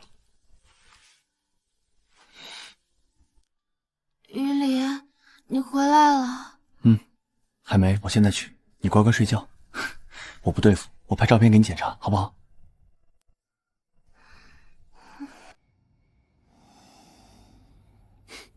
真是拿你没办法。这样，我去热排骨，热好了端到卧室来吃，你就躺在这里看着我吃，行不行？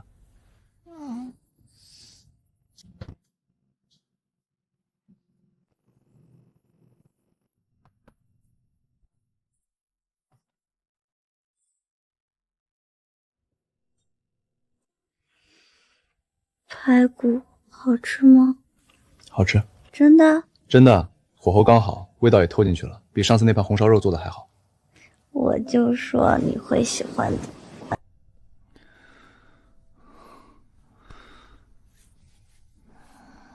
婉婉，晚安。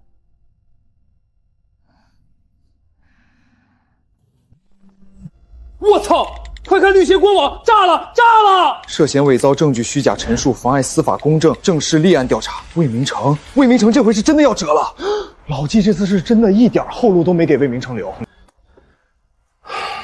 陈景行老爷子难道真的一点同门面子都不看？魏明成欺负的谁？死穴。陈景行这辈子最疼谁，圈里谁不知道？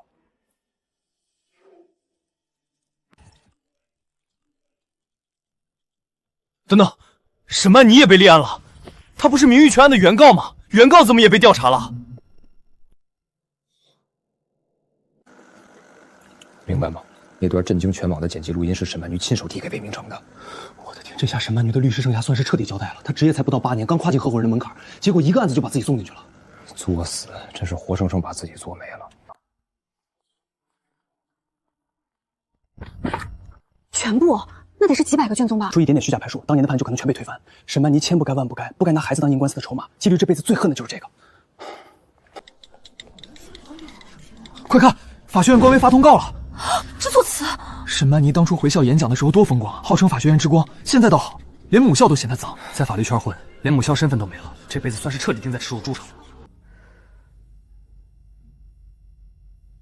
沈曼妮，你以为搬弄是非就能毁了我？可你忘了，阳光底下，那些阴暗的手段永远上不了台面。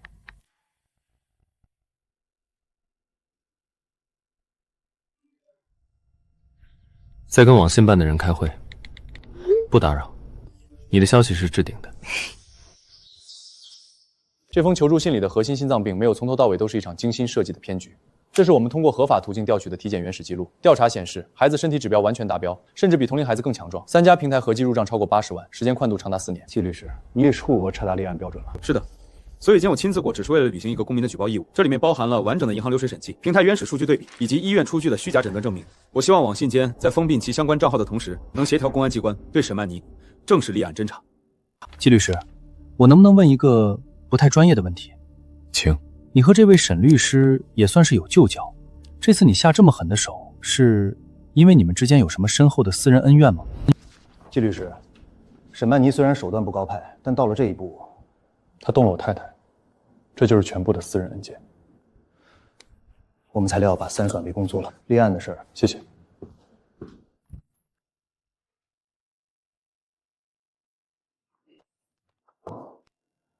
我们会马上开会讨论。对于虚假人设诈骗，绝不呼吸。立案后3个工作日内给您答复。谢谢。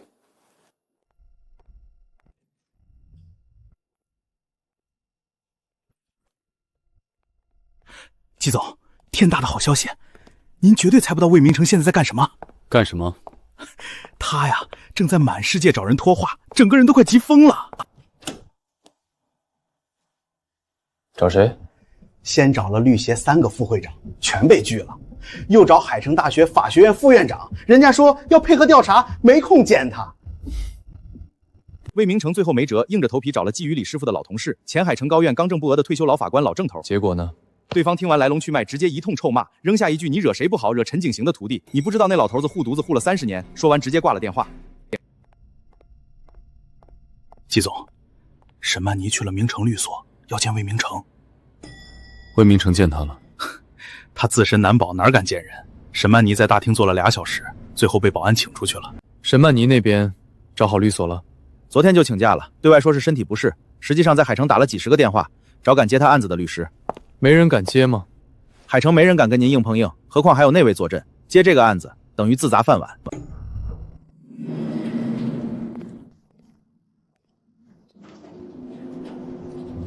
他还会回来的。谁？沈曼妮？都这样了，他还敢回来找和解？沈曼妮找不到律师，就会走捷径，直接去找江婉求情。他敢出现在江婉面前一次，我就不会再按法律程序办事。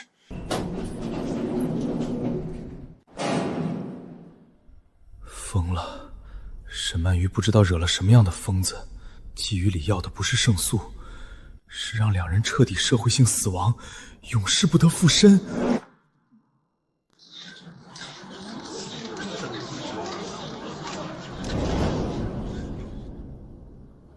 魏明成赔进去了一辈子名声，明知故犯，这是在伪证罪的边缘试探啊！魏明成这是昏了头，真当海城没人能治他？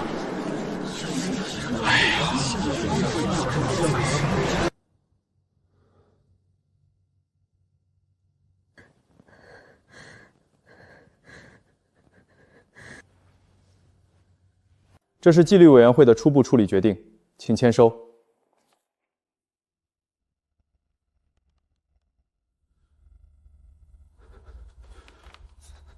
暂停执业半年，这只是初步结果。2人合谋剪辑录音、误导司法的证据已经非常充分，没有任何转圜余地。是魏明成让我教的，他说剪辑手段查不出来，他能搞定。经本会调查，明成律师事务所存在以下违规行为：1、违规接受当事人的财物；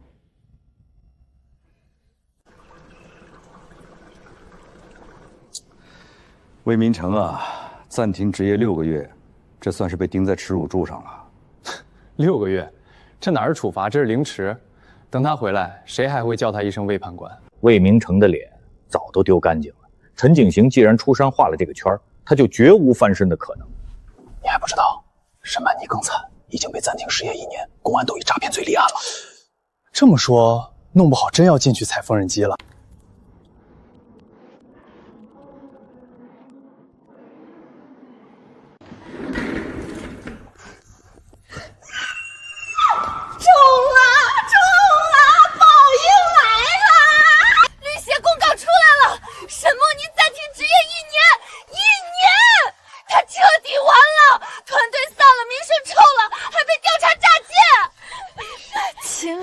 我要被你摇散架了。我这是高兴，你受了委屈，总算看到对方遭报应了。1年足够让野心变成泡影。季于礼这招围点打妖玩得厉害，不直接杀，慢慢折磨才是真正的狠角色。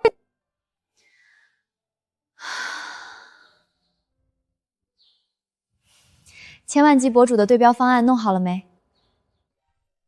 我的江总大姐，这时候还谈工作，该开香槟庆祝好不好？看见没？律协的公告，人渣彻底凉了，这就是跟我们作对的下场。宁姐牛批，江婉佳这律师是神仙吧？这操作也太秀了！我看呢，阎王爷勾生死簿都没这么快，这律师是带着尚方宝剑来的吧？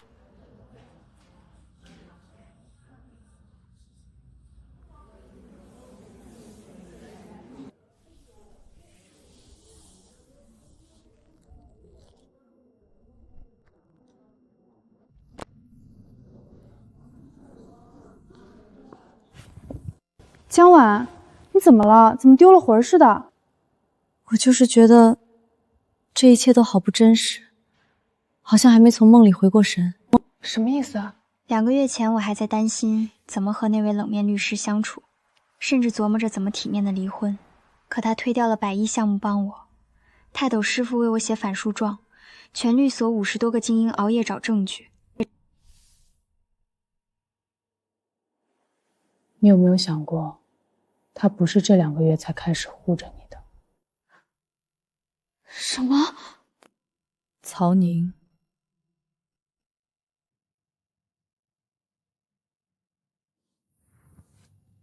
婉婉，关于那笔奖学金，你真的没有什么想对我说的吗？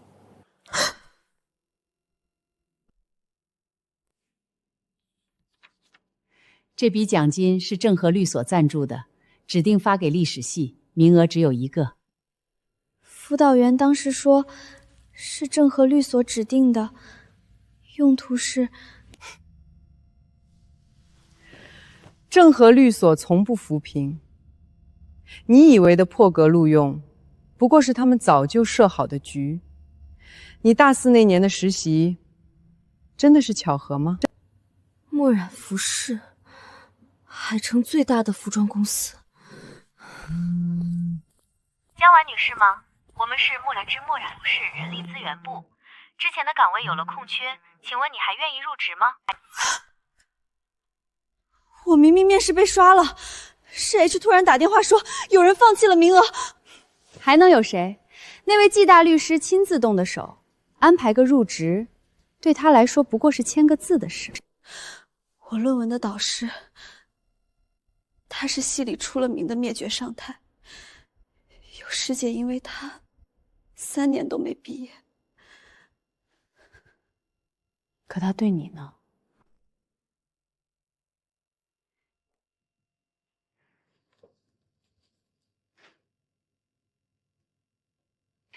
你的开题报告很有深度，不用改了，直接准备答辩吧。我当时真蠢，蠢到了家。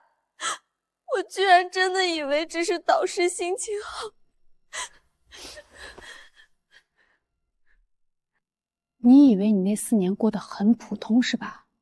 其实一点都不普通，只是有人把所有不普通的事儿都提前替你摆平了。你能普普通通的过日子。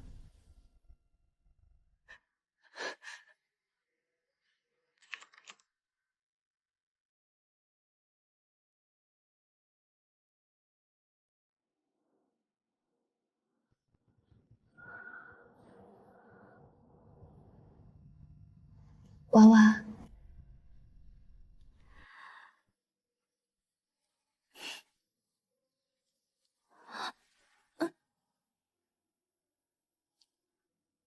我欠你的，我会用1辈子还。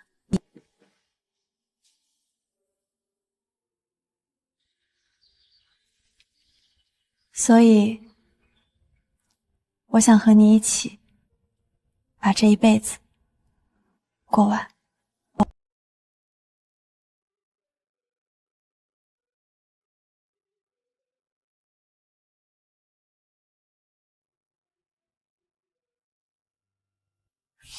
行啊你，藏得够深的啊。是啊，我喜欢他，很喜欢。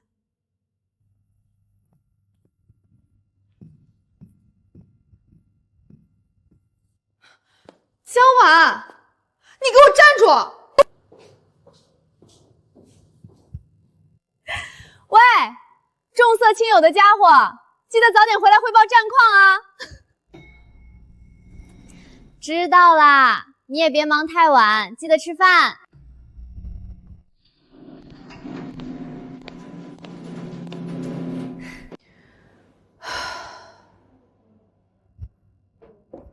宁姐，你怎么在这儿站着呀？是在等谁吗？他呀，终于被人坚定的选择了。时间过得真快啊！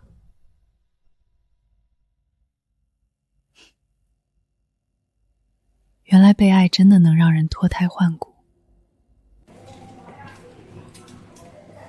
这个含盐量太高，鱼里不喜欢太咸的。这个添加剂太多，味道不纯。这个牌子上次他说还不错，口感比较醇厚。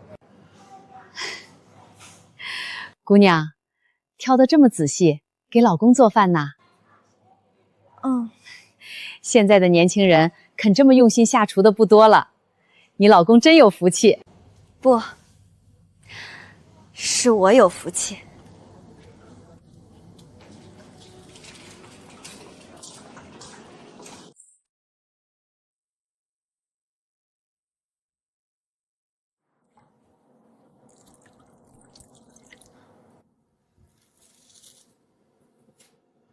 烹饪需要精确，精确需要逻辑。糖色炒老了半秒，肉质的苦感会破坏整体的平衡。知道了，季大律师，不就是7分标准吗？今天非得给你冲到8点不可。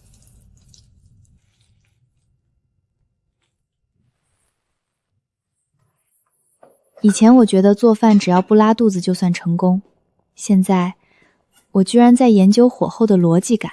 7分是可以吃的家常菜，8分是饭店水准。上次那道虾仁他给了7分半，说了一句可以。今天这道排骨，我看你怎么评。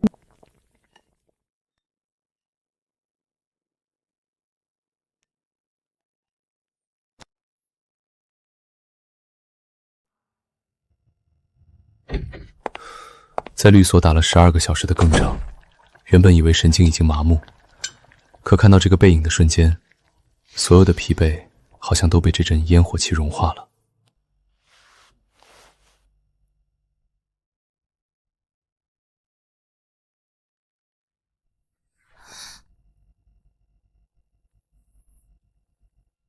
回来啦？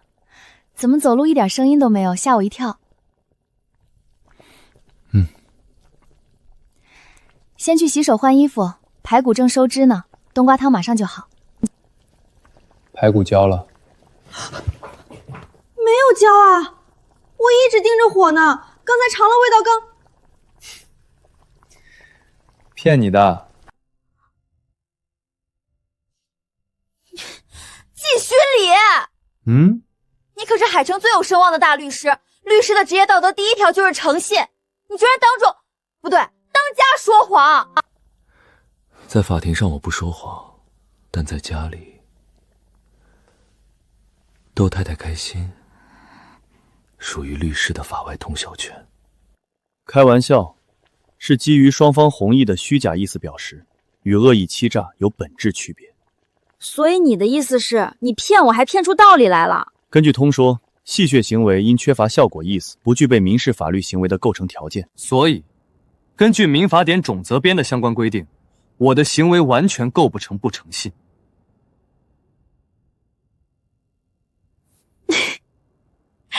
好啦好啦，歪理一堆，快去炒最后一个菜。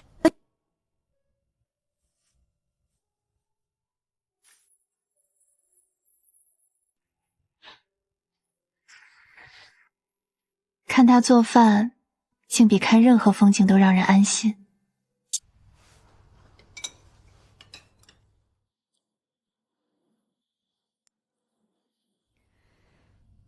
海城律协的官方公告你看了吗？程律在公告发布的第一时间就超前我了。沈曼妮被判处暂停执业1年，1年只是行业处分起步，等诈骗罪名立案后，他面临至少3年刑事处罚。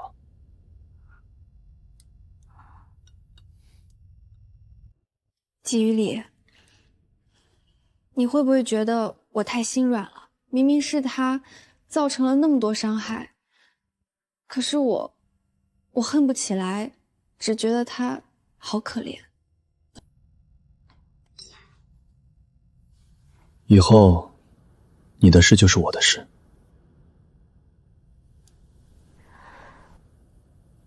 我季雨良护着的人，没人能碰。以后家里的事儿，我主外，你主内，就这么定了。这人到底是怎么做到用这么严肃的语气说这种话的？于理，我看你最近总是在忙，我也想帮你分担一些，可以吗？你？我怎么了？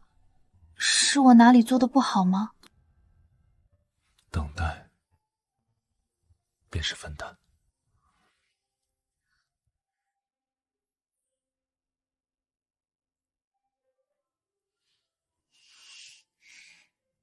某人今天怎么突然这么反常？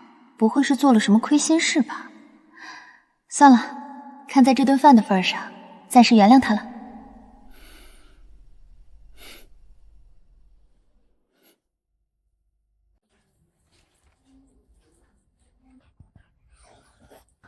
我的天，这也太贵了吧！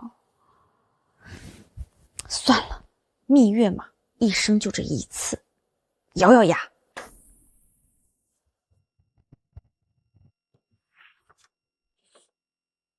想去这里？我是想订这里，但不知道你有没有时间。订好了。季学礼，你是不是故意的？我只是觉得这里的风景不错。你太过分了！你什么时候把攻略做了？想给你个惊喜，看来某人不领情。你故意的，你就是故意的！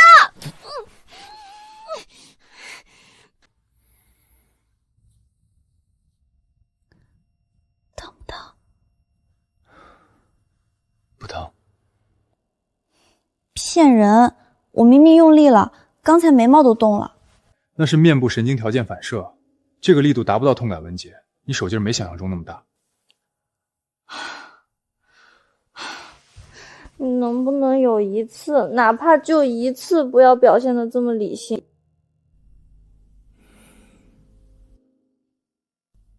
不能。你逻辑是我的职业底色，不理智的话，现在诉状上签字的就不会是我了。说大道理你最多。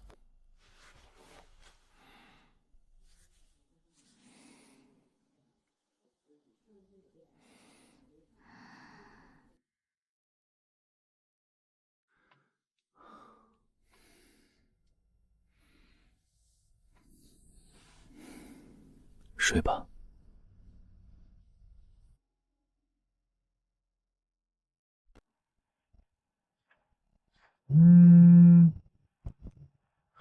沈曼迪涉嫌网络诈骗，证据确凿，符合立案条件，现正式立案。证据清单已电子补全，需要配合核查可随时联系。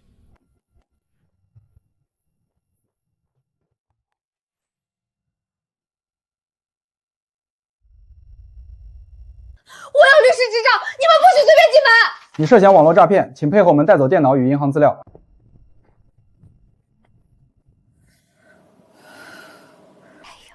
这就是天天上热搜的网红律师，居然被调查组带走了，业主群都炸了，我得赶紧截图发出去。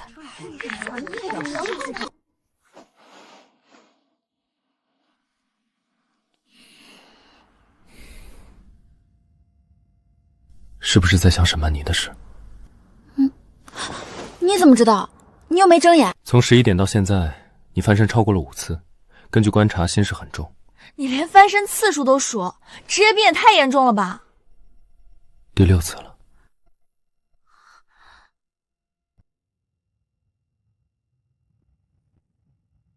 心里总觉得堵得慌。他是被自己的贪婪和谎言所害，法律已经给出了裁决，你不必背负不属于你的愧疚。孩子是无辜的，他要是判刑了，孩子怎么办？孩子确实无辜，如果他陷入困境，我会以个人名义提供医疗与生活救助，但我绝不会用放过他作为交换。他真的是很火。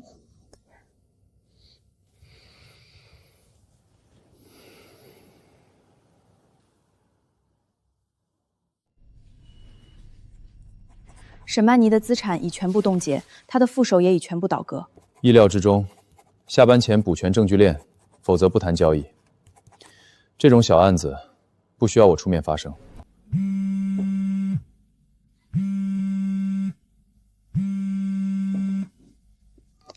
喂，你好，请问是季许礼律师吗？是我，你是哪位？我是沈曼妮的妈妈。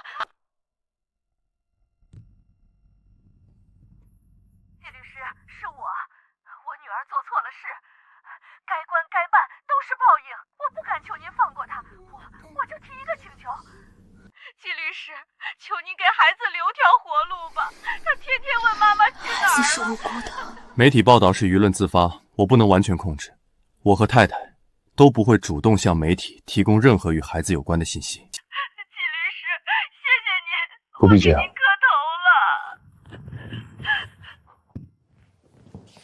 你女儿涉嫌诈骗的证据已经闭环，如果主动退赃退费，可以争取量刑酌情考虑。这是她目前唯一的减刑机会。谢谢你，你是个好人。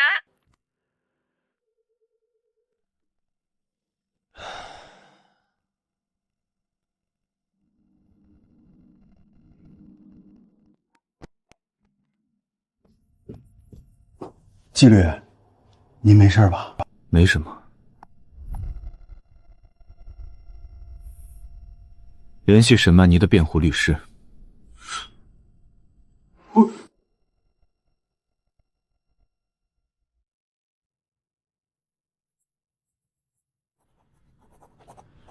关于那个案子，我有个从轻量刑的方案，成功率在70%以上。另外，对方孩子的转学落户问题，我也会一并解决。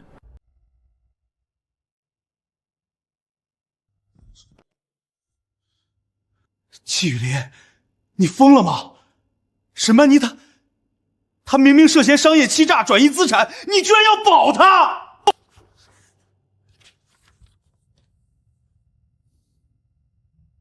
我知道。你知道？那你为什么还要？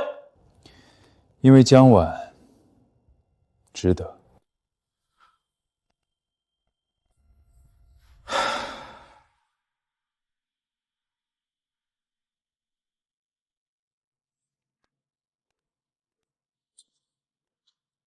这家伙永远一副生人勿近的样子。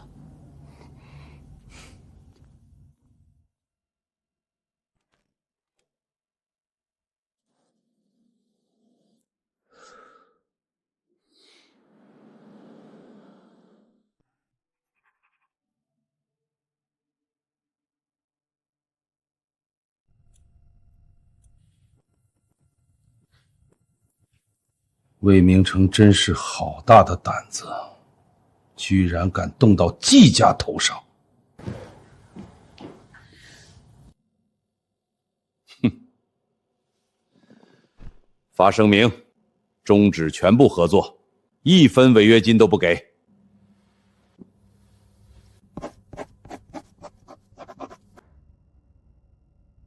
魏明成活该，这种货色不配给我们家写合同。董事长，解约声明已经同步发出了。顺便在圈子里打个招呼，谁接魏明成的茬，就是和黄铺过不去。沈曼妮的事我会处理，帮魏明成把那把刀折了。发布北梁的声明一字不改，支持依法维权，反对滥用职权。魏总，龙氏商会发声明了，终止全部合同。还有黄铺和北梁，他们也发了声明，就在刚才。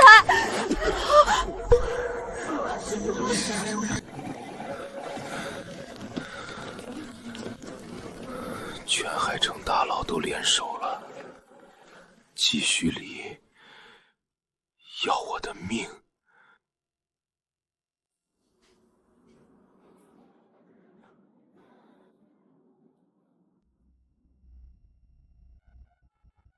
您拨打的电话正在通话中。您拨打的电话已关机。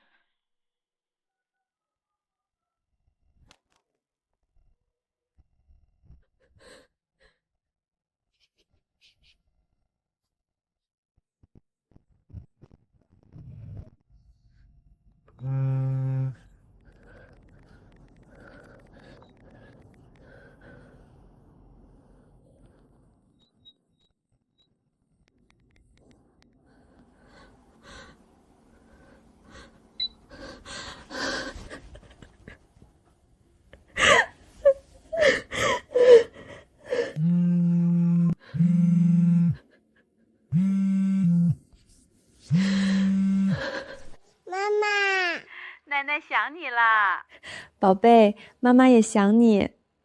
今天有没有乖乖听话呀？楠楠，你脸色咋这么差？别太拼命了，钱够用就行。知道了，妈。外面有人说不好听的话，但妈知道你不是坏孩子，有事就回来，妈帮你。妈妈，妈妈你怎么不见了？先挂了，过几天打回去。你自己照顾好自己啊。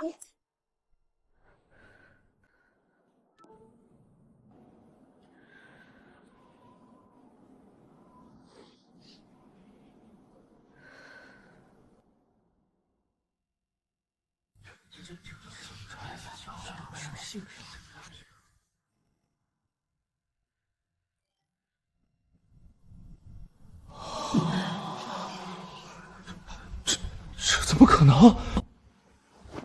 唏嘘，这是顾老亲传手笔，连官播都转发了，彻底查无此人。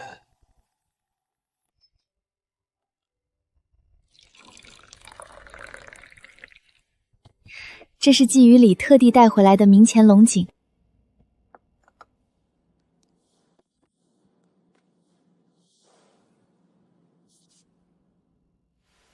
你也看到朋友圈那张照片了，全法律圈都在传您画的乌龟呢。哼，这也叫入木三分，连构图都没弄明白。可是爷爷，大家都在夸画的入木三分，把那个人的处境形容的绝了。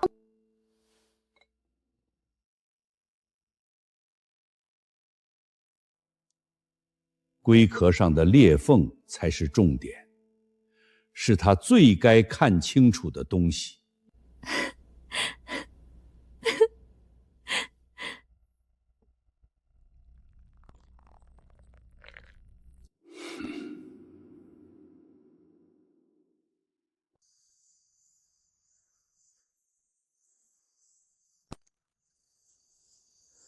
目前网上的转发量已经超过了10万，相关话题的阅读量也在持续上升。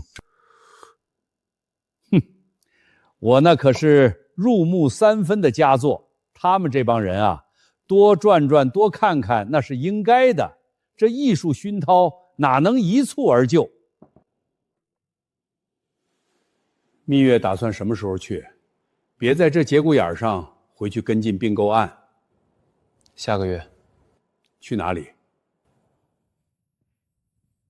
冰岛。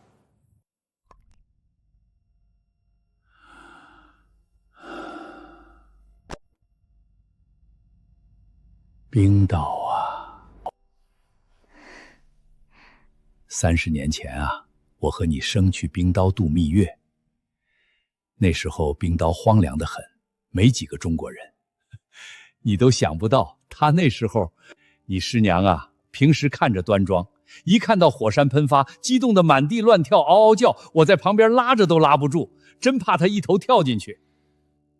陈老，真没想到还有这样可爱的经历。我这一辈子记了几万条法律条文，唯独那趟冰岛的阳光，到现在都觉得烤得手背疼。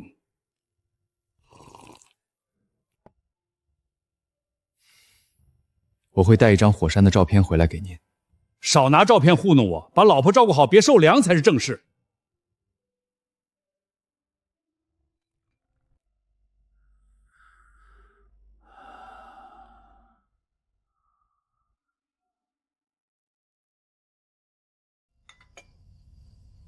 陈爷爷，您和奶奶的感情真像初恋似的，好让人羡慕呀。初恋，那都是多少年前的事儿了。现在啊，就是个老麻烦精。第一条，吃饭挑食，只吃菜不吃肉。爷爷，您这是在办案还是在告状呀？不过我跟雨林可不一样，我呀，就乐意惯着他。小季是嘴上一个字不崩，心里装的全是事儿。我跟他可不一样，我要是喜欢一个人，嘴上得站着，心里也得全站着。爷爷，您平时心里都在想什么呀？想你奶奶，想了一辈子了，还在想。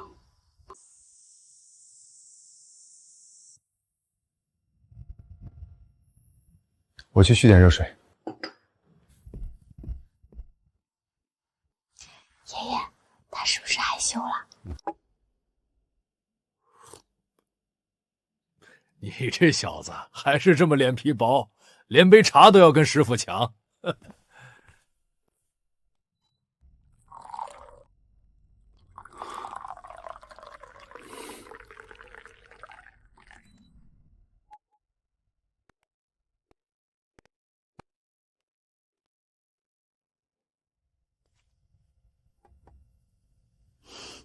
师傅说的太准了。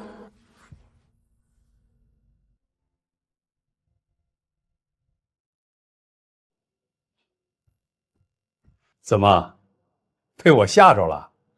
还是说心里藏着什么火烧屁股的事儿呢？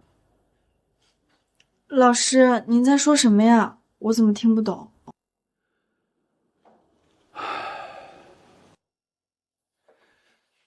他说：“往后，我护着你。”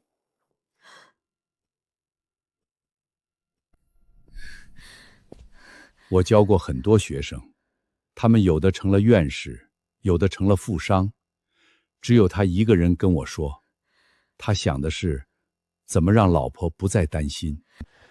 季雨里连退路都铺好了，所以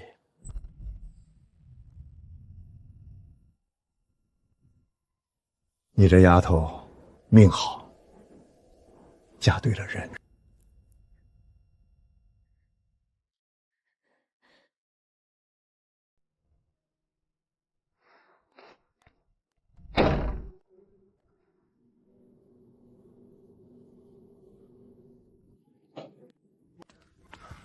怎么了？师傅说了什么？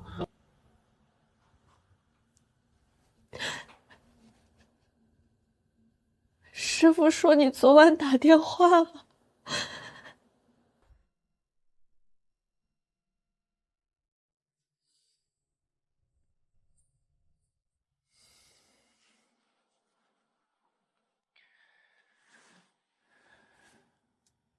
只是讨论了一下案子。案子，他是我爸，继续管。那不过是对风险评估。嘉婉，陈述事实是法律人的基本素养，并不是你以为的那种话。什么事实？你到底爱不爱我？季律师，你现在是不是在心里起草一份长达万的告白书？陈述完毕。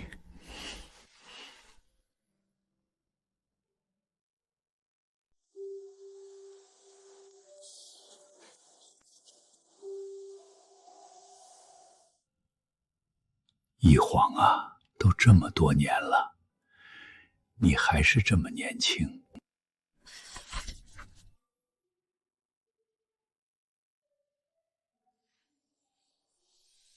快看，这就是地球的脉搏。你慢点儿，风大。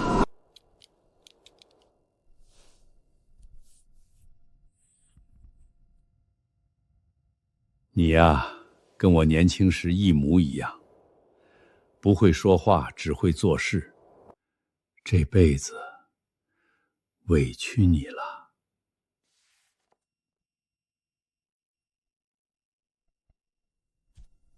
今天啊，我跟江婉说起冰刀了。徒弟嘛，就是自家的孩子，受了委屈，爹妈总得出面撑着。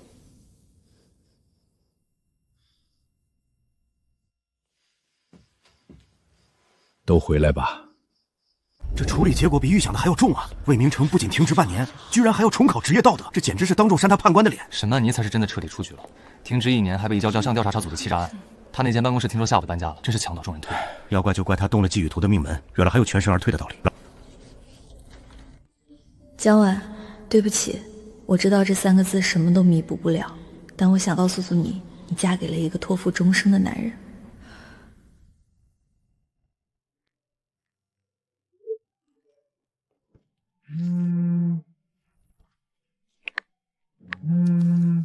还是那个季大律师，连承认爱我都要用这种法学严谨的口吻。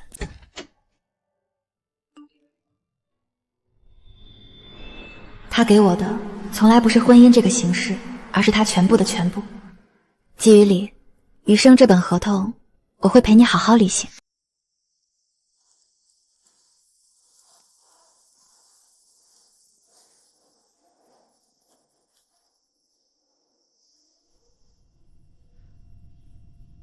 冷吗？季理，这里真的好震撼啊！我们接下来去哪里呀？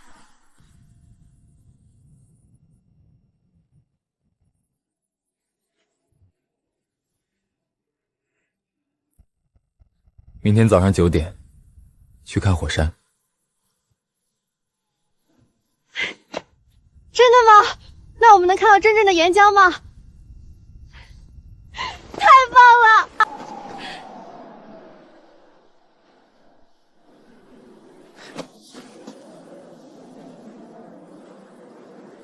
你说的那个酒店，是不是顶级套房？嗯。多少？没多少。没多少是多少？你今天必须说清楚。1200万欧元。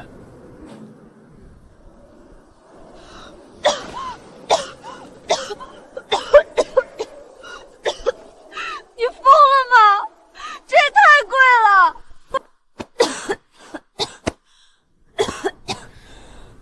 出来一趟不容易，蜜月旅行，值得。值得什么呀？这钱留着咱们过日子不好吗？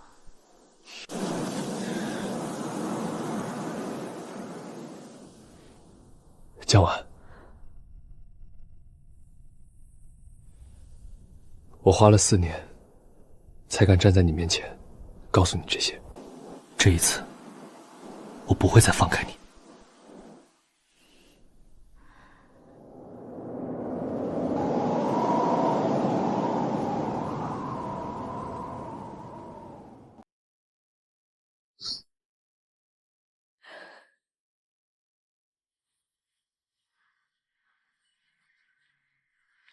还好，有你在。我只是不想玩，我只是不想让你误会。季徐礼，你怎么这么可爱啊？好啦，我知道了，我们快走。喂，走快点呀！前面左转是餐厅，预定了靠窗的位置。哟，季老师什么时候这么贴心啦？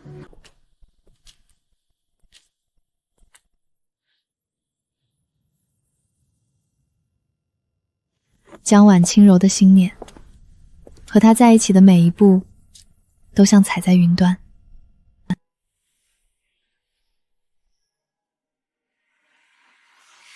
你这个骑士怎么和故事里的不太一样呀？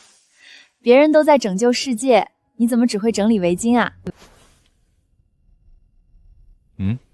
第一，传统骑士骑马，你骑共享单车；第二，传统骑士救公主，你帮我扛水桶；第三，以后的每一步，我都陪你走。原来这就是归宿。